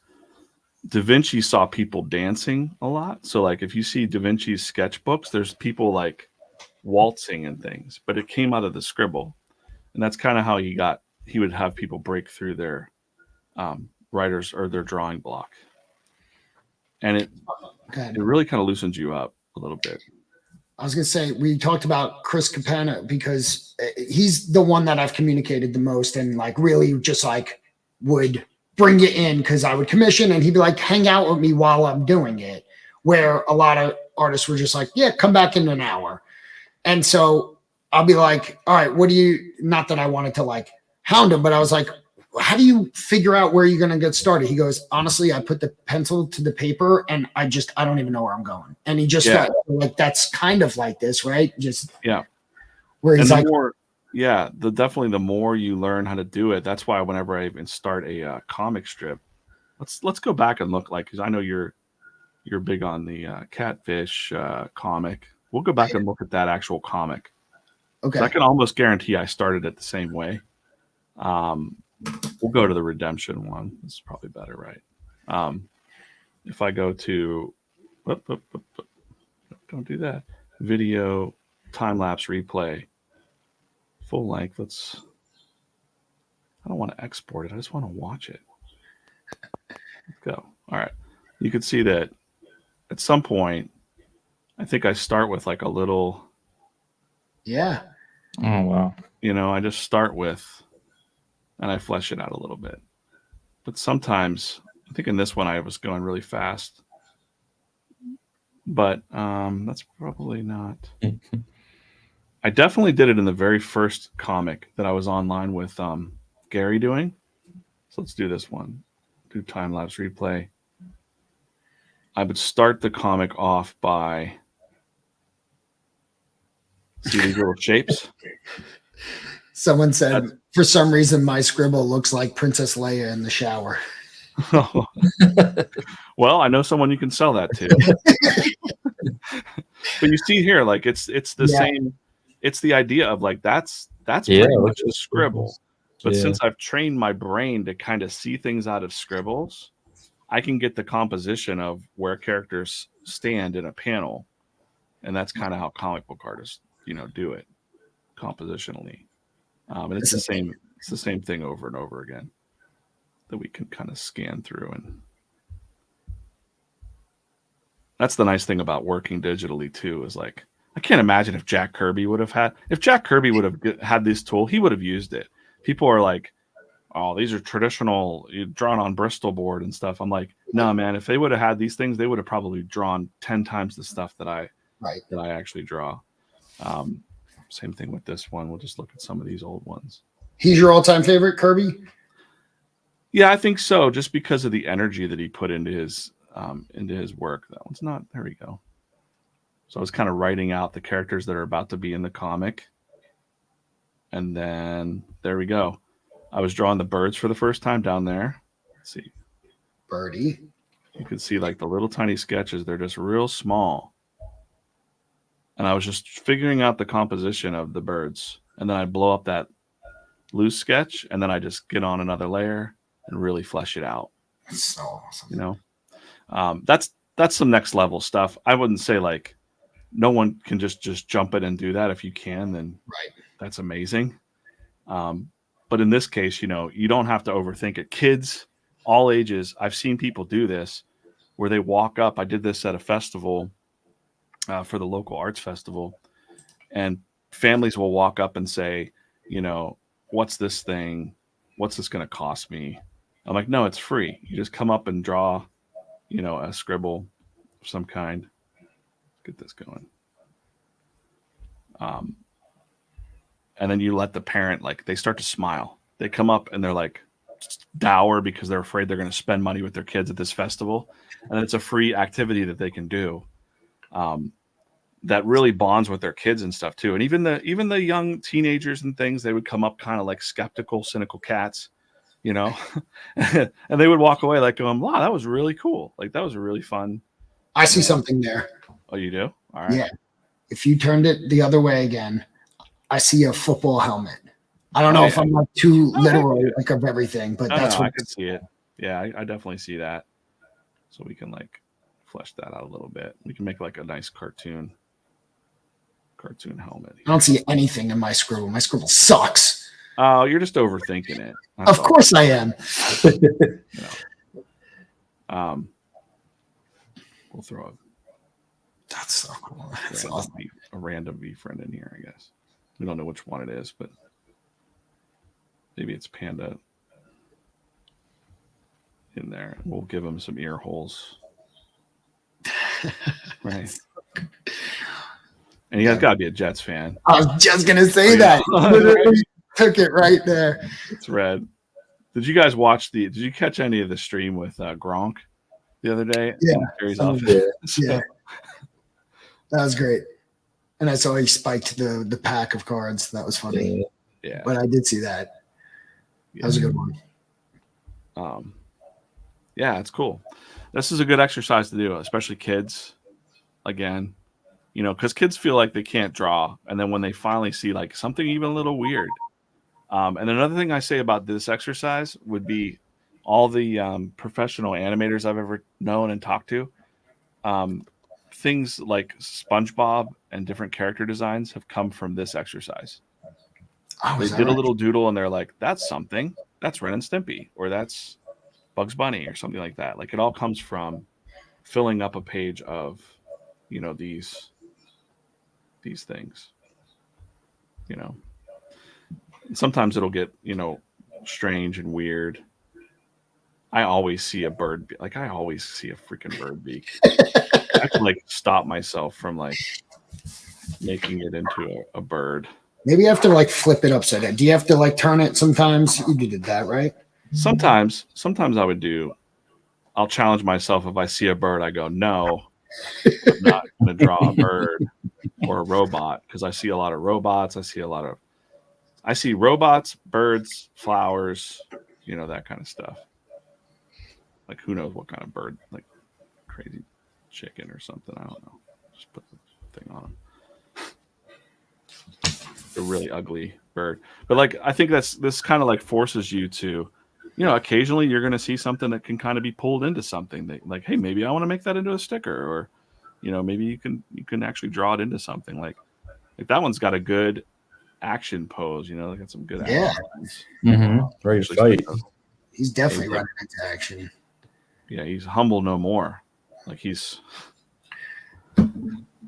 Just magic legs just show up. right. Yeah, because like I think the more you do it, the more you can kind of see things that aren't there. You know, it's interesting. It's an interesting exercise, and it feels good. And the more you do it too, like when I taught I do an art stream in the morning sometimes at 7 a.m. So 7 a.m. we have the drawing club, and I go online live. The drawing club gets it at 5 a.m. They get the drawing prompts. So they have a drawing prompt of the day. I'll show you what that looks like real quick. For the daily drawing club. Well, there's a Pearl Jam one. So we sketched an album cover. It was Dark Matter was the name of the prompt. And then the drawing club got to draw out a poster for a Pearl Jam poster. So I sketched that up in like a half an hour, like some kind of weird. That's awesome. Energy dark matter eye inside of it. We released the dark matter. But it's just like once you're in it and you're into something for about 20 minutes, it really like I did this one on Tuesday. It was the same kind of thing. We started with drawing monster faces out of random shapes. So I think we started with these shapes. And then we made creatures out of those shapes, just on top of those shapes. That's another fun thing that you can play with. And it doesn't have to be, like there's a dinosaur and a crab thing.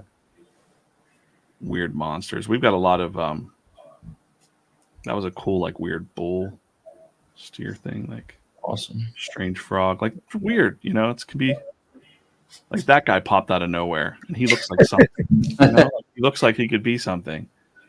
And then this guy, like, so there's a lot of different character design that can come from these real quick, like this weird. That was the first one I did, and it was just based on that shape, just kind of drawing it out. So it's a good exercise for artists. I try to push artists to do mashups. Sometimes we'll just do stuff like this. Like it seems pretty boring, but we like, hey, we're going to draw all of these shoes. And so we're just going to draw 10 minutes of shoes. And you're going to draw as many shoes as possible in 10 minutes, or 20 minutes. Right. So it's just to like get you to do something, regardless of what the topic is. It's just like, just do it. Because otherwise you can just sit there and think about what you want or should be doing. Yeah.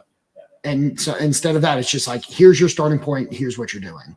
Yeah, we looked up bad yearbook photos, and then we just drew those bad yearbook photos out of the, like this guy. Right. Just try to grab a likeness of That's challenging awesome. them to, we got this girl, and then drew her like that. So, fun. Yeah, it's a good, so we do, I do that. I've been doing that every day with the drawing club for the past, I don't know, however long.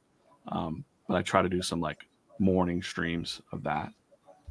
But it all kind of starts with, for people out there that don't draw, this is a good exercise to do, Scribble Challenge. So try it. Try it, post it, hashtag TTM Scribble. And get weird with it, like you said. Yeah. That'll be fun. And maybe tag me, Jay, and if DJ's okay with it, getting tagged a whole bunch, maybe, hopefully. Yeah. And they'll take a look. Do it. And then Jay, what can we give away? We were going to do the skilled skeleton. Oh yeah, I'll get it.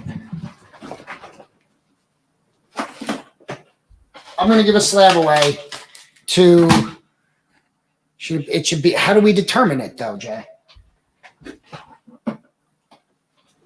think anyone that enters will just randomize it or something for fun. That's right. That's what we'll do. That's fair.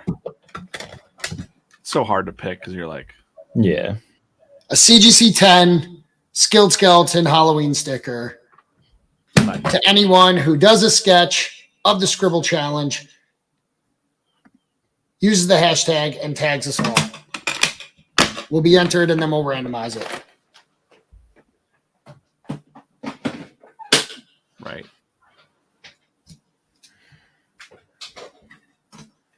yeah, I could sit here and do this all night. So I love the scribble challenge stuff because Yeah. I want to see what I see and then see what bird you see because that looks it's looking like a bird again. right, it's always going to be a bird. I don't,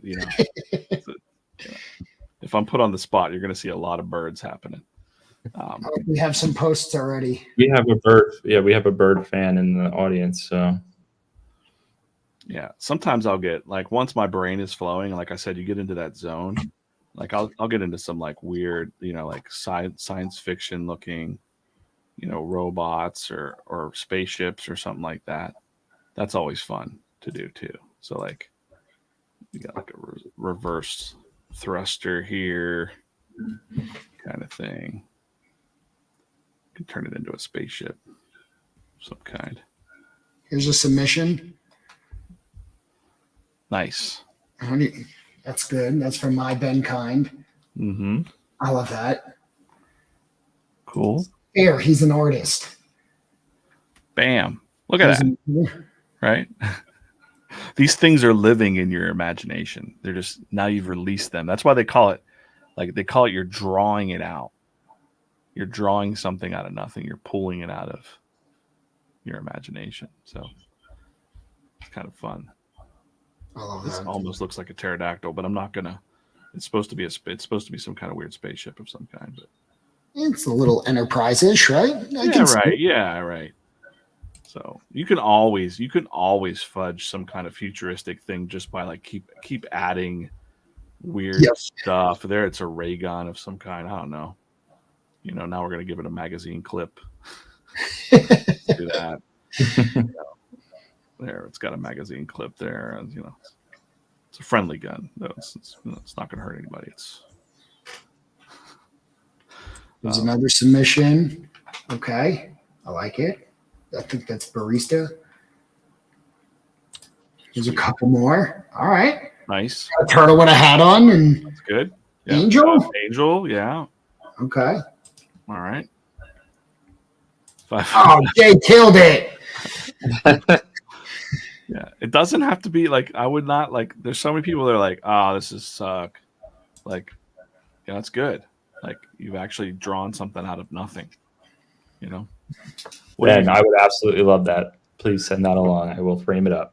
Yeah, but cool.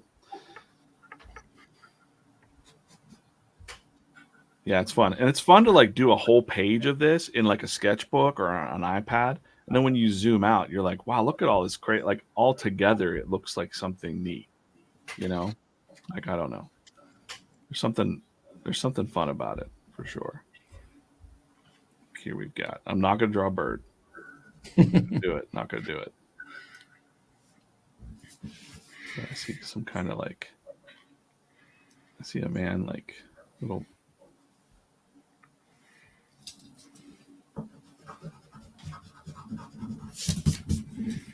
Tom's working on something over there. I hear that. I don't know what it is, but that's the whole point, right? That's okay. Yeah, that's all right.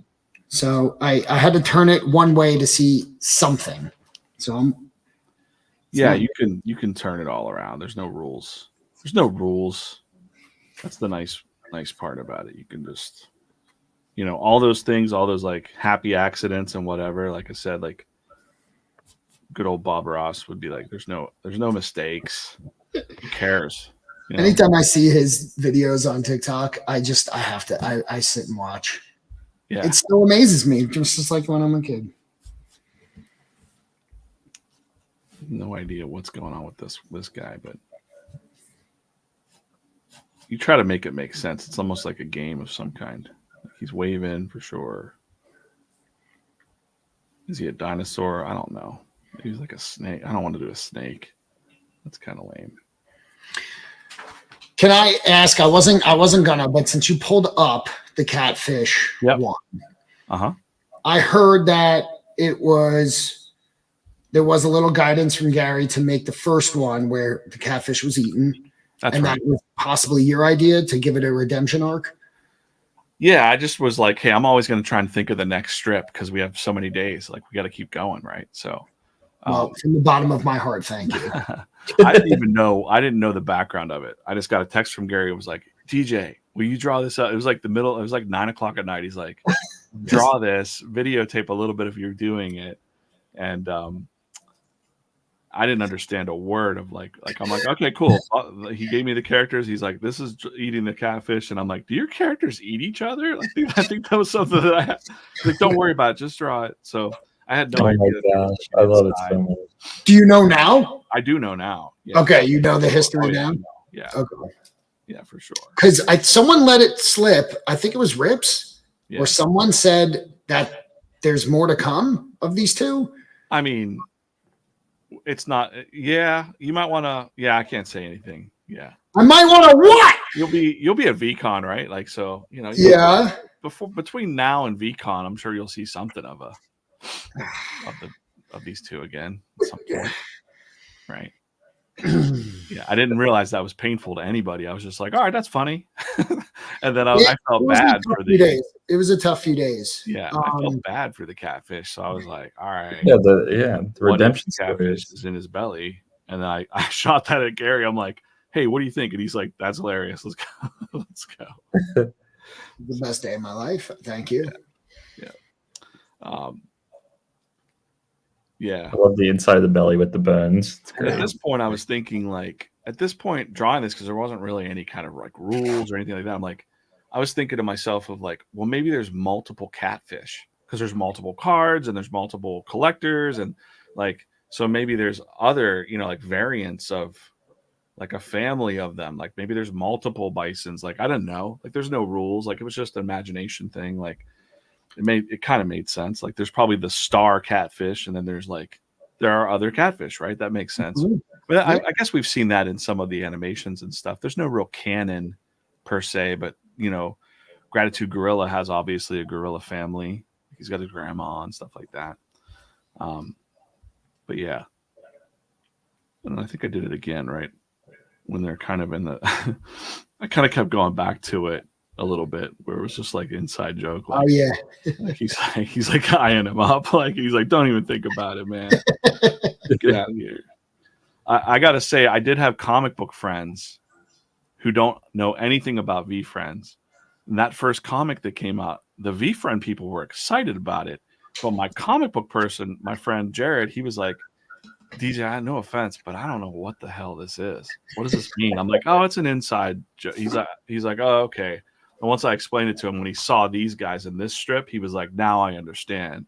got it. The inside scoop. So the outside world would be like, what is that about a bison eating a catfish? And like, doesn't make much sense to the outside world, but I get it now. So I think it's so cool. I mean, yeah, the fact that it was like even a thought to put those two together, it's like I almost feel like osmosis. I made it into V-Friends lore. Yeah. Well, probably more to come. I appreciate it. Hold fast. He's gonna lose sleep over that now. Yeah. Cool. Yeah. No, I'm just gonna. The fact that you started, you might wanna, and then stopped, and it's like, oh. Well, I gotta doesn't follow. Sound great. Gotta follow the rules. I understand. All right, guys. Well, this was so much fun. So fun. Yeah, for sure. We'll do it again. Maybe we'll do it live at VCon or something. Maybe we'll do a little meet up there or something. Oh, please. Absolutely. That would be amazing. Thank you so much. You were super generous with your time. And yeah, thank you so much. Your story is incredible. The stories are amazing. I mean, and just watching an artist do art is just so much fun. It's like, as someone who can't or doesn't, I used to sit and draw. My dad was a big marine art collector. That's why I like the fish. And so he was one of like the largest marine art collectors at one point, and I would sit and draw. I had a sketchbook and I would just draw what I say. I can't think of something and draw it. I have to like see it. I guess you said that's like illustrate, whatever. So, coming up with scribble challenge, I got this weird looking snail looking like thing, but I used to love that, but as someone who just like I can't do what you just did, and even if I wanted to, like I love the mind of it and watching the process. It's so much fun. So I really appreciate you. Yeah, you could do it if you have boring times or you're on meetings or whatever. Do it on a little post-it note. Do it small. Don't think big, and don't overthink it. Just be like scribble something, and then you're drawing little faces. It makes your day better.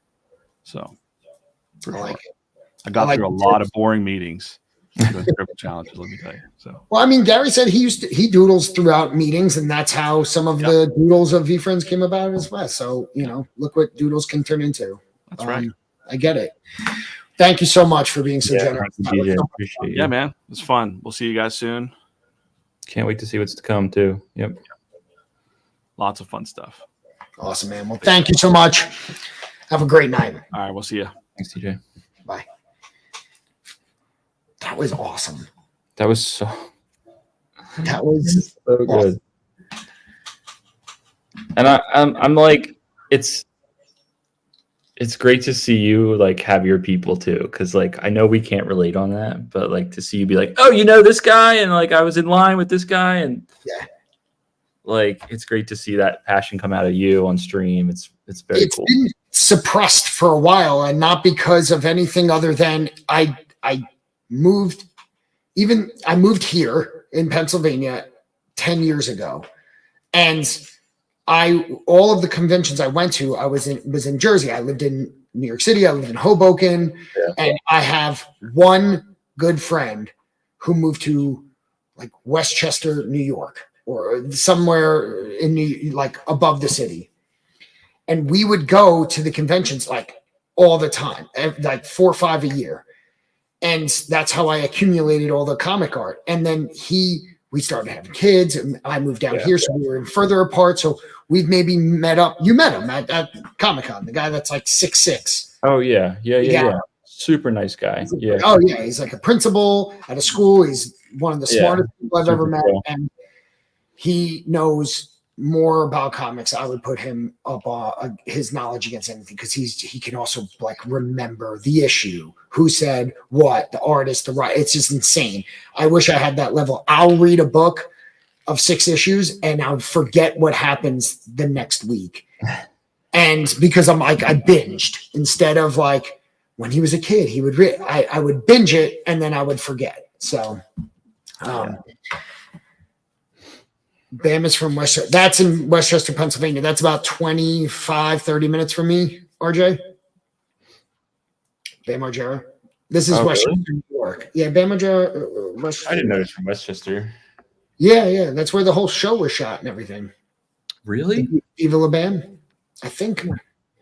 Pretty sure that was like his parents' house in Westchester. Like, I think it's like not borough of Westchester. It had, he had all that land. So. I love Jackass, RJ. We can finally agree on something. I'm a big Jackass fan. I was a Jackass kid. I used to shoot Jackass videos because I was still out there. I didn't post them. We were like 8th grade or something. Where are they? We need these in a fucking digital camera that's been thrown away 2 decades ago. Because I loved skateboarding, so those guys were like doing these stupid stunts. And we're professional skateboarders. I was like, all my friends, we would ride around town and terrorize and just skateboard into a curb and fly into a bush. All old ladies would ream you out, and we get thrown off the school grounds. Yeah. Loved it. What a night! That was fun, guys. That was super fun, super chill. Thank you for anyone who did the challenge. I'm gonna like look at their. Oh, I see Thought Wrongs. That's pretty dope. And just tagged us in something. Let's see. Thought Wrongs is pretty awesome. Let me see. Pull it up. Can you share your screen? Yeah. I like seeing the scribble and then what it turned into. Yeah. That's what Thought Wrong did. So. Oh, he did too. So this was the scribble. And he turned into like a mohawk like rocket. I love that. I didn't see ands. Oh, here we go.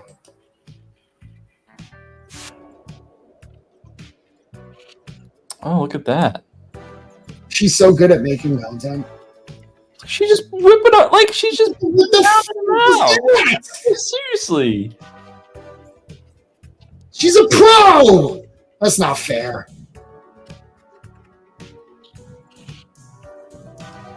Unreal. Yeah, I just don't have that brain. That's unbelievable, man. That's awesome, man. That's crazy. Art is your happy place. It seems like it. You look like you had so much fun, and you did so like. I like the comparison to the clouds, right? Where you look at a shape in the clouds, and your brain kind of says, That's when it made sense to me. "Yeah, What I think would be cool is like I want to do a scribble, and then like how he did the quick scribble, and I go, I see a helmet. I want to like do a scribble and then go to my son or daughter and be like, what do you see in this? And then right, just because I used to draw. I got my son into superheroes obviously when he was super young, and I if I have something to look at, I can recreate it. Okay. And so when he was getting into the superheroes, I would draw it on a cardboard box, like an Amazon box, and then cut it out, and then I would paint it. And I still have those, and they're pretty cool. Yeah. It's probably the best thing I've done artistically ever, which is just draw someone else's shit. But Tom is the only one who reveals lore about himself. Well, okay. That's as deep as I get as far as like art. yeah, art wise." Take it to him and be like, what do you see here? Yeah, watching him work though is just, yeah, how he turned that scribble into a catfish like that. I was like, what is happening right now? It's just so cool. Makes it look so easy. Yellow lines in the snow, my man, Pokey. Do you know his review of To the Moon has like 10K views? No way. I swear to you. I don't think that's true. Okay. Would I lie about that? No, but you wouldn't lie because I trust you. But do I trust what you're saying? My mathematics. No. That's fair. That's fair. I trust that you believe that. I just don't trust. Like you're not lying. It just doesn't. It might not be true, but you're not lying. I'm even more sorry, I'm jumping all over the topics here, but I'm even more excited about that Gift Good comic book now. That's Me too. I thought it was gonna be, kiddie. I'm glad to hear that it wasn't. That it can be enjoyed by adults. Savvy, share some pics. That's awesome. By the way, we were going to mention it throughout the night because people were kept popping in and saying, what I miss. A week from tonight, Courtyard drop number 2, To the Moon. Drop number 2. We have higher quantity, lower price point bangers to be had. So tune in.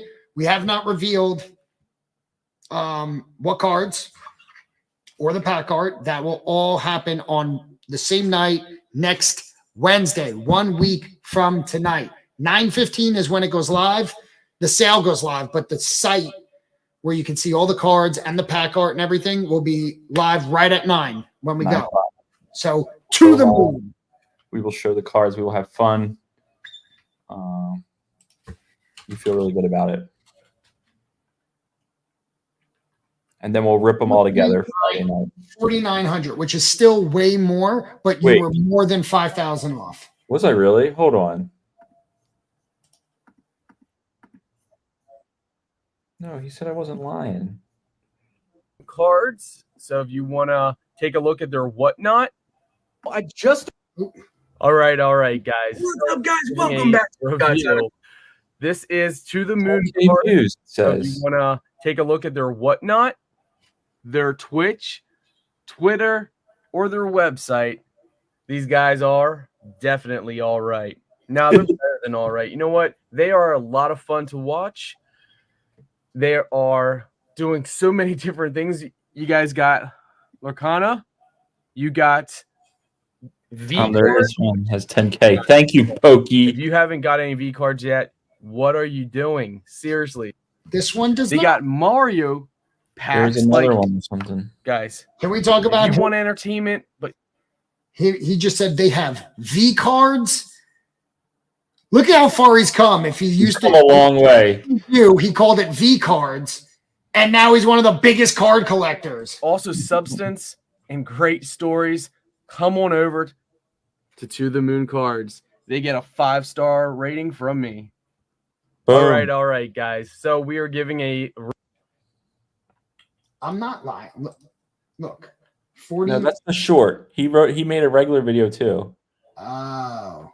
Go down. No. Go down. Yeah. Let's 10K go. views. My math is Is it mathing. the same video? My math is mathing. It's okay. You're right. Is it the same video though? Should I? I don't know. What's up, guys? Welcome back to Scott's Honest Reviews, and today we are taking a look at To the Moon Cards. These guys, they stream. Look how many on followers we Twitch. had. They Oh, that was stream on Whatnot. That was Whatnot. They are on X, aka the old Twitter.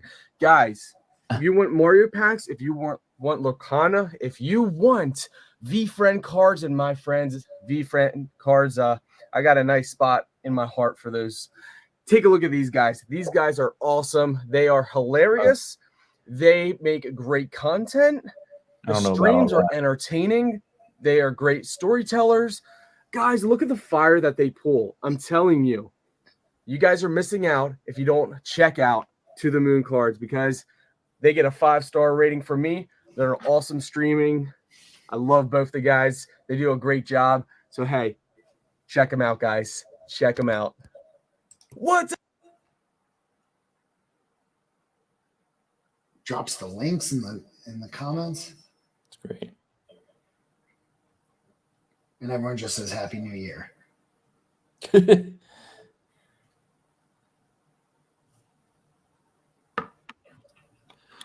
That's awesome. Thanks, Pokey. It was only one. Oh man, that was so much fun. Oh man, I went hard on eBay tonight. I don't know what I What was did you thinking. do? Oh my gosh, what did I do? What for real? What did you do?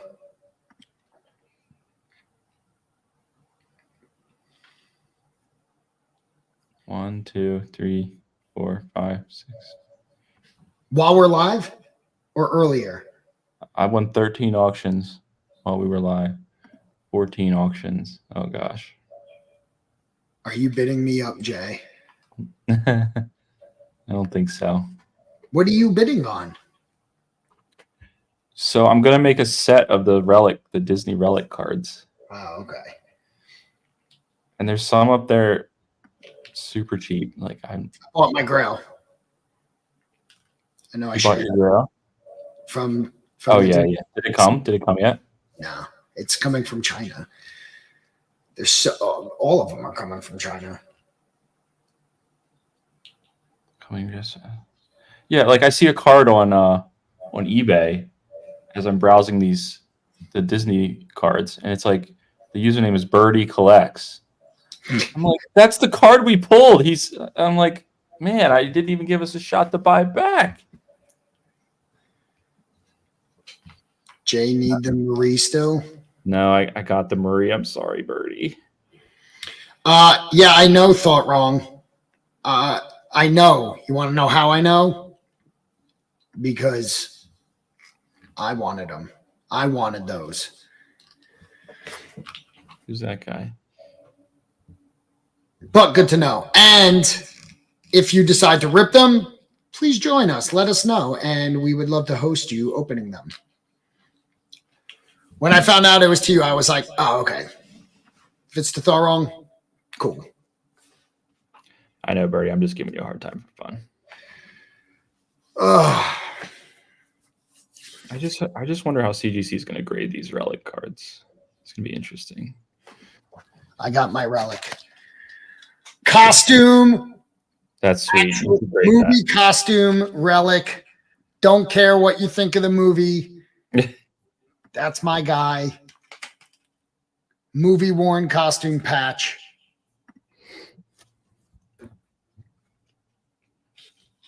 I love it. Yeah, it's Ben Affleck. Nice birdie. I think these cards are going to continue to grow in popularity. The Disney 100 cards. The Disney, what? The Cosmos? Should I buy one from y'all and do a 10-box break stream? A case break? Should I buy one from us and do it? Yeah, you should. We'll sell you a case. A case? He means a CNC box. Oh. Because he bought 9 CNC boxes. I did not know that. You did. Oh, yeah, you told me that. Today. And I said, can you believe he didn't fucking sell it to us? But it went to Thought Wrong, so that's cool. That was like exactly what I said to you.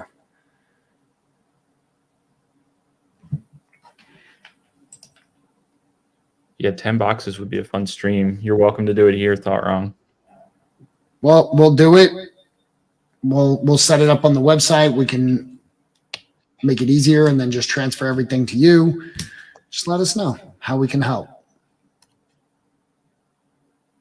I'm ready to actually hit something. My fanatics have been core. Yeah. By the way, if we have CNC boxes available, I wanted to do, I was going to start talking about it earlier, but I was fascinated with DJ and I could have watched him do this. I know, forever. And I didn't want him to leave. So I wasn't going to bring up anything else. It doesn't have to be tonight. Sunday night, I got a box from the treasure chests. So did Whiskey Jack. So Sunday night, me and Whiskey are doing a box battle. We haven't talked about the stakes yet, so we'll talk about that. But me versus Whiskey, Sunday night. Jay will not be here. Nope. So Whiskey, Teacher battle, old school style. Open the box. I'm pumped. I can't wait to open something for myself. So that'll be Sunday. If anyone wants a box tonight, I was going to do a bounty. I have one more Red Devil hat. And if a Red Devil comes out, I'll send this along with it. So if you want to take that chance. It's a nice bounty. Yeah. I expected those to start being for sale, like the corduroy, like they were teasing it. And then there was one Fanatic stream where they sold the devil hats. Yeah, that was it. They never really came back. And they were given away to the speakers at VCon last year. Did you see today, by the way, that if you were a speaker last year, you are not, it's all new speakers. Oh, no. They said that it's only if you spoke last year, they're not going to have any repeats. Okay. Well, that's interesting. I just saw that posted today and I was like, oh, that's pretty. And some people did not like that. Some people did, right? So some people were like, that's dumb. If they're interesting, we'd like to see an update a year later. And I get it. If it's like a Web3 artist or not artist, a Web3 project that talked about that hosted a panel or something, I get it. They don't need to be there every year. That's fine. Yeah. If it was like a community member, I would like to see them again, but I also get it, right? So many people want to talk at or speak at VCon.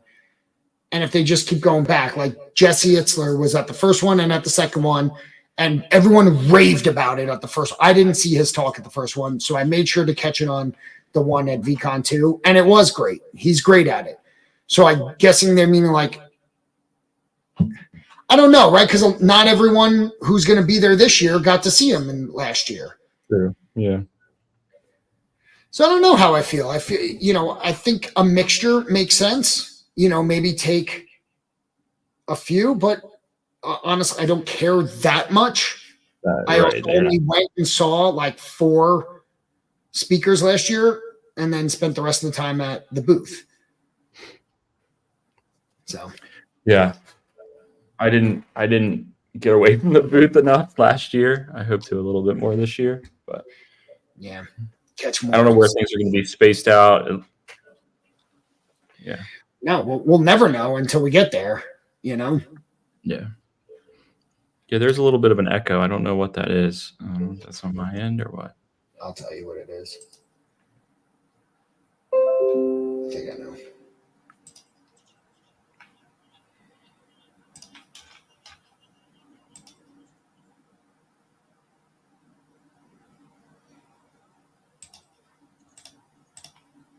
Is that better? Yeah. It's completely gone, right? Yeah. Yeah. So what it is in OBS, if I put like the VB cable or whatever that thing is called as the output, this is that. But since all the alerts, Jay, I'm gonna need that wiener, goes through OBS, it doesn't actually come out. So I have to put my actual speaker. So I have the sound from the stream coming out through the speaker and then from OBS coming out through the speaker. So now I'm going to put the alerts back on, but you won't hear it. And it wasn't like that. There was one stream or something that it completely...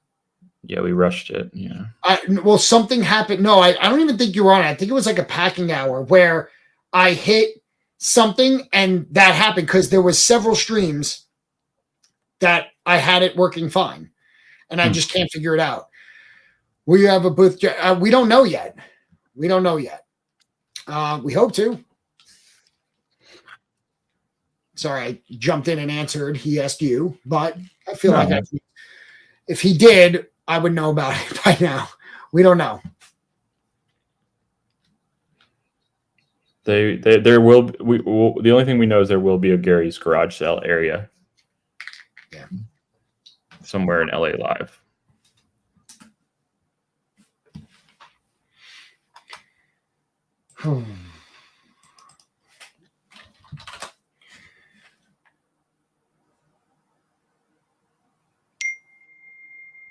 Ravens schedule came out today. Pretty amped about it. I know you don't care. I do care. Good. They're going to do a Chiefs Ravens game to kick off the season, which is pretty fun. AFC rematch, and then there's a Christmas night game, or like a 4:30 game on Christmas, which I actually kind of like. Like, because at night, like Christmas night, it's like everyone's exhausted. You just want to like sit down and chill and hang with the fam anyway. So, what is you, right? That's dinging. Is it? Oh, you can hear that crap. Sorry, let me turn like that off. Loudly. How big is LA Live? I have no idea, but I think it's smaller than it's not the same as like a football stadium, so I assume it's smaller.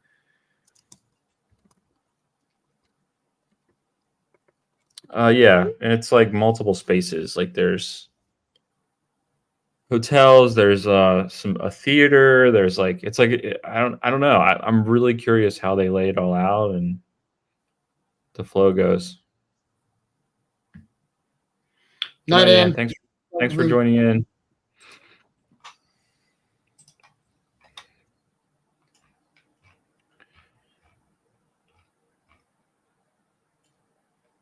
Savvy's drawing is pretty damn good too.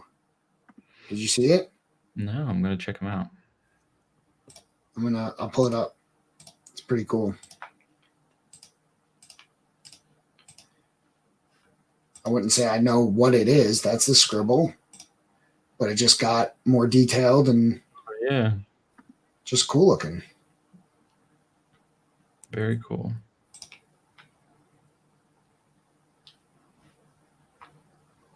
Oh yeah.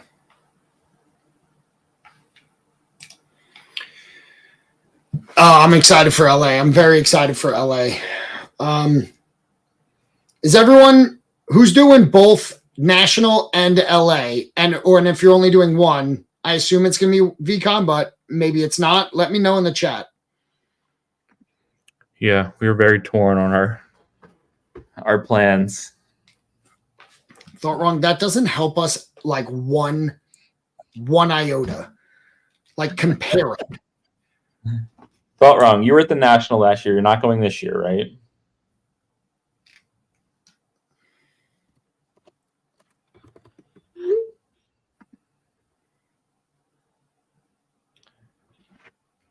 Tony, if I make it to the national, okay.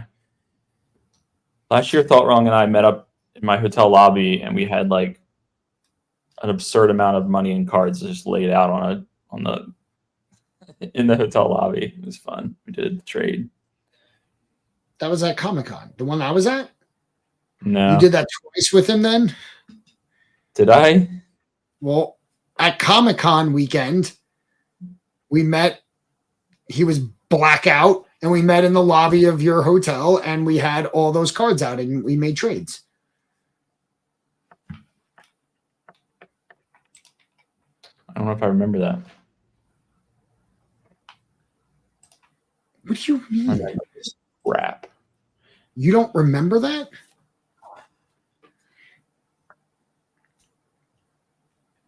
So you guys a lot of people are going to both. Pokey might go to the national, but not VCon. Pokey, I want Pokey to come to VCon.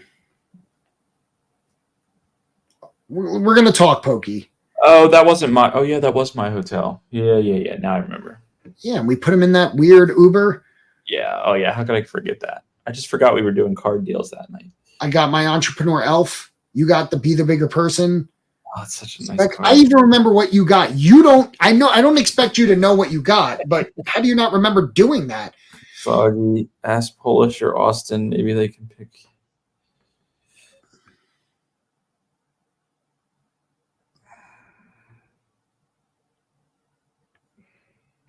Your fiance is a saint.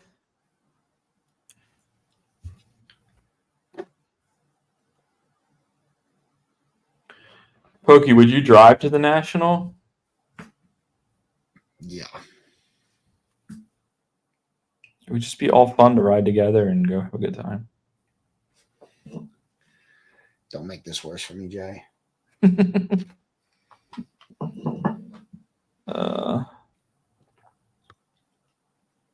Someone was going to ask you. I can't remember what it was. I wanted a Tom opinion on something, but I can't remember what it was.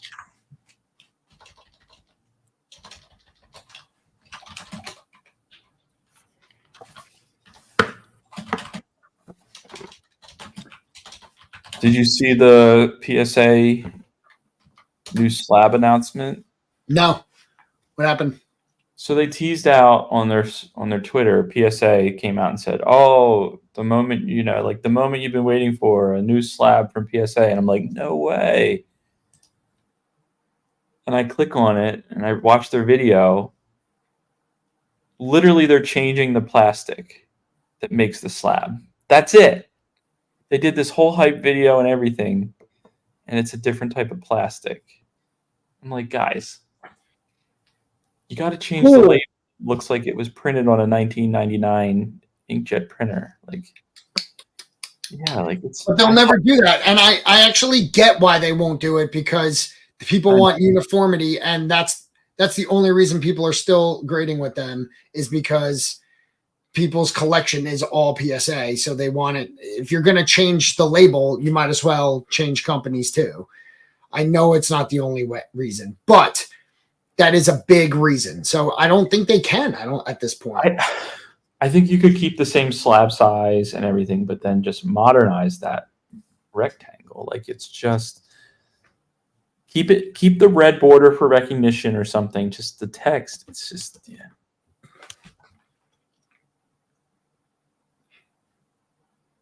Yo, Savvy's going to be good enough for VCon. Let's go. Dude, that's amazing. BGS slabs work great as box cutters.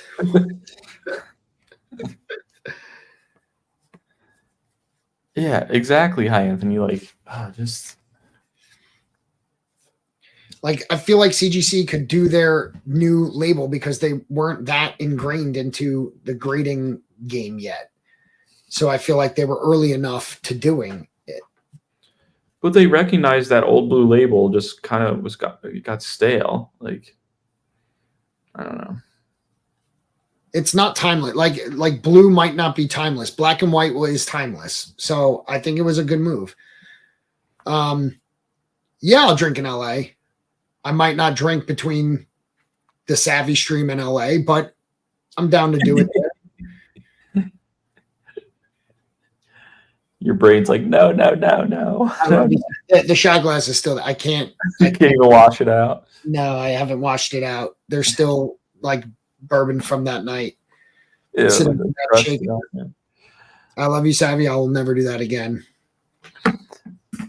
I get like Basil Hayden ads on my social media now. It's really. I don't even get those. I'm like, why? This is just so weird. Like, yeah, that was. Who was drunker, Tom that night or Thought Wrong the night of Comic-Con? Thought Wrong.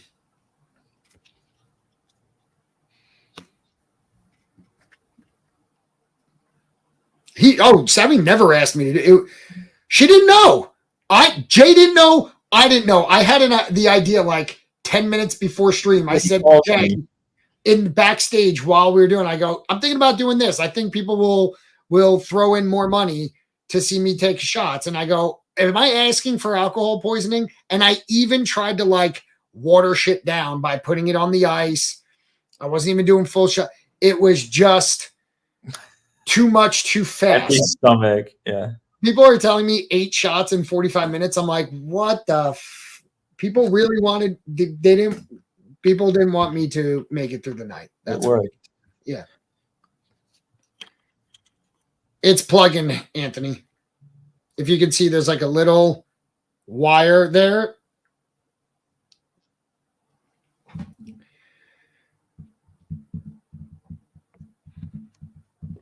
It's fine. I don't drink that much. So that's why it was like, why not? It worked, didn't it? It worked. Did it not work? Yep. There you go. The late night stroll you came back for until Jay kicked. See, Jay mentioned that. I was just laying on the couch because I slept on the couch that night. I was just like he was outside. Like we heard like frogs peeping and like. Where do you think I live? A fucking swamp? I don't live in Shrek's swamp. I don't have frogs ribbiting outside. Maybe it was cicadas. It sounded like no. The stream knows. The audience knows. No, the screen was black, right? You couldn't see me. No, but it sounded like you were walking around, and I thought you were gonna puke on the thing, and I was like, "Get this."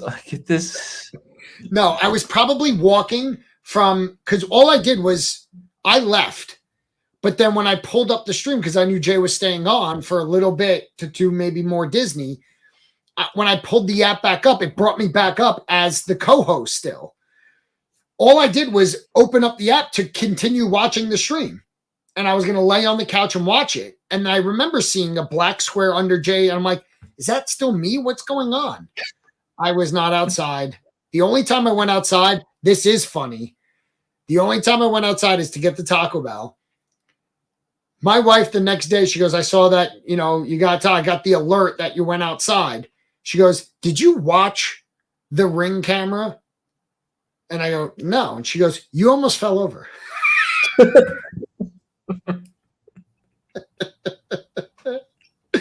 it really wasn't like that bad. But she goes, look at your eyes when you like bent down, you picked up the bag. And when you stood up, you waited a second and then stepped back inside. And I went back and watched it, and she was it was true. You got your balance. Oh my God. Like the equilibrium straight, and then I went back in. Oh man. hilarious. Shannon, Jennifer, whatever her name was. I still don't know, and I don't I'm texting care. your wife tomorrow to send me that clip. I could probably pull it up, but I mean, if I actually fell, I would have posted it. I don't think it's like that great, but it is definitely true. It only saves. Was she like, what were you up to? Oh that was last Wednesday. That was a week ago. I don't think it saves it for that long. Oh, how dare you not save that? It wasn't that great. Believe me, No, I would have clipped it. What's better than a clip of drunk Tom picking up his Taco Bell delivery from his porch and almost falling down? I mean, like, but if it was like, yeah, it was funny. So you bought 13 relics? I don't know what I was doing. I want to make a set of them. I think they're super cool. It's the first ever Disney relics. And right now, these sellers in China, they get the cases for like a fraction of what we pay for them in China. And so there's some eBay sellers right now that are just like listing everything they rip, causing the prices to come down a little bit. But what happens is they all sell. And then in the next, like once those are ripped, prices will stabilize and usually come back up. It happened with Topps Chrome. It happened with Lorcana. Like, it's just. So I bought, let's see.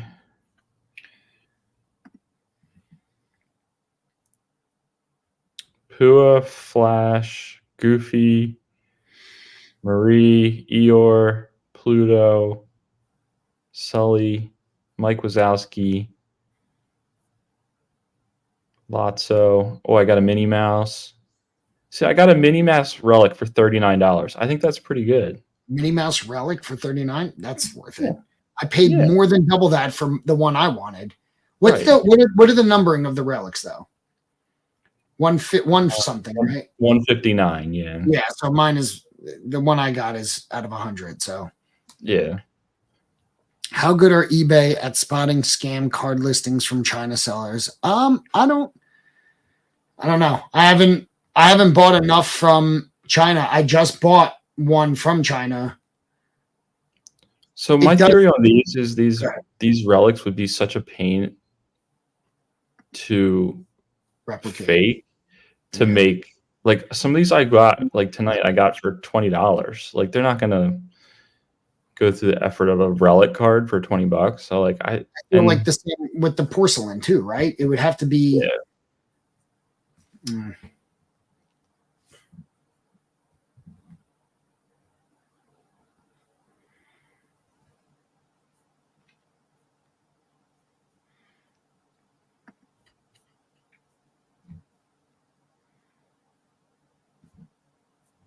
I have one of the alien ones at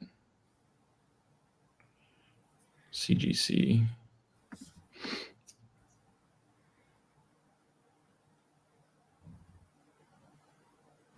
Yeah, I think you're all right. Like, Jay, I think like just check the seller and the ratings, and like if you've had other Topps Chrome cards, like they have a really specific feel, right? So you'll know right away when you hold it.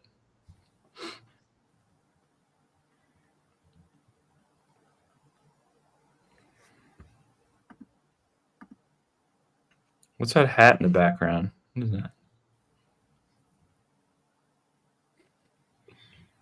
I have to be careful, Jay.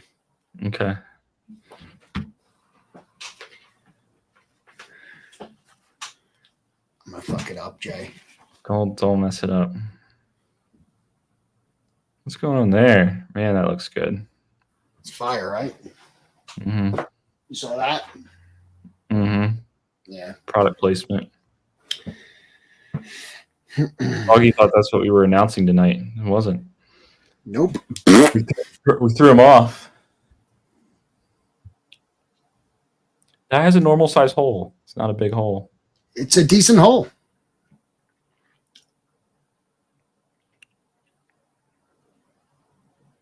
It's a hole. It fits.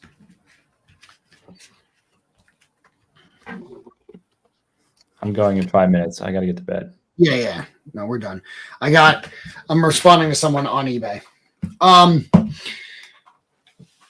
Guys, this was a blast. I had so much fun. Thank you all for participating in the sketch challenge and tuning in and watching it. Dude's a master of his craft. I love watching artists do their thing. Sunday night, box battle. Me versus Whiskey Jack. Tune in. Don't miss it. Don't miss it. Scribble challenge. We'll leave it open till tonight. For the rest of the night. Whoever enters, we'll collect the names and we'll do a random generator for a skilled skeleton. We'll put it up tomorrow. He sure did. He did deliver. Thank you all. We will see you on Sunday. Check out Chelsea on Friday. Have a great week, all. Wednesday, Courtyard to the moon. 7 days. Let's go. 7 days. Good night, everyone. Good night.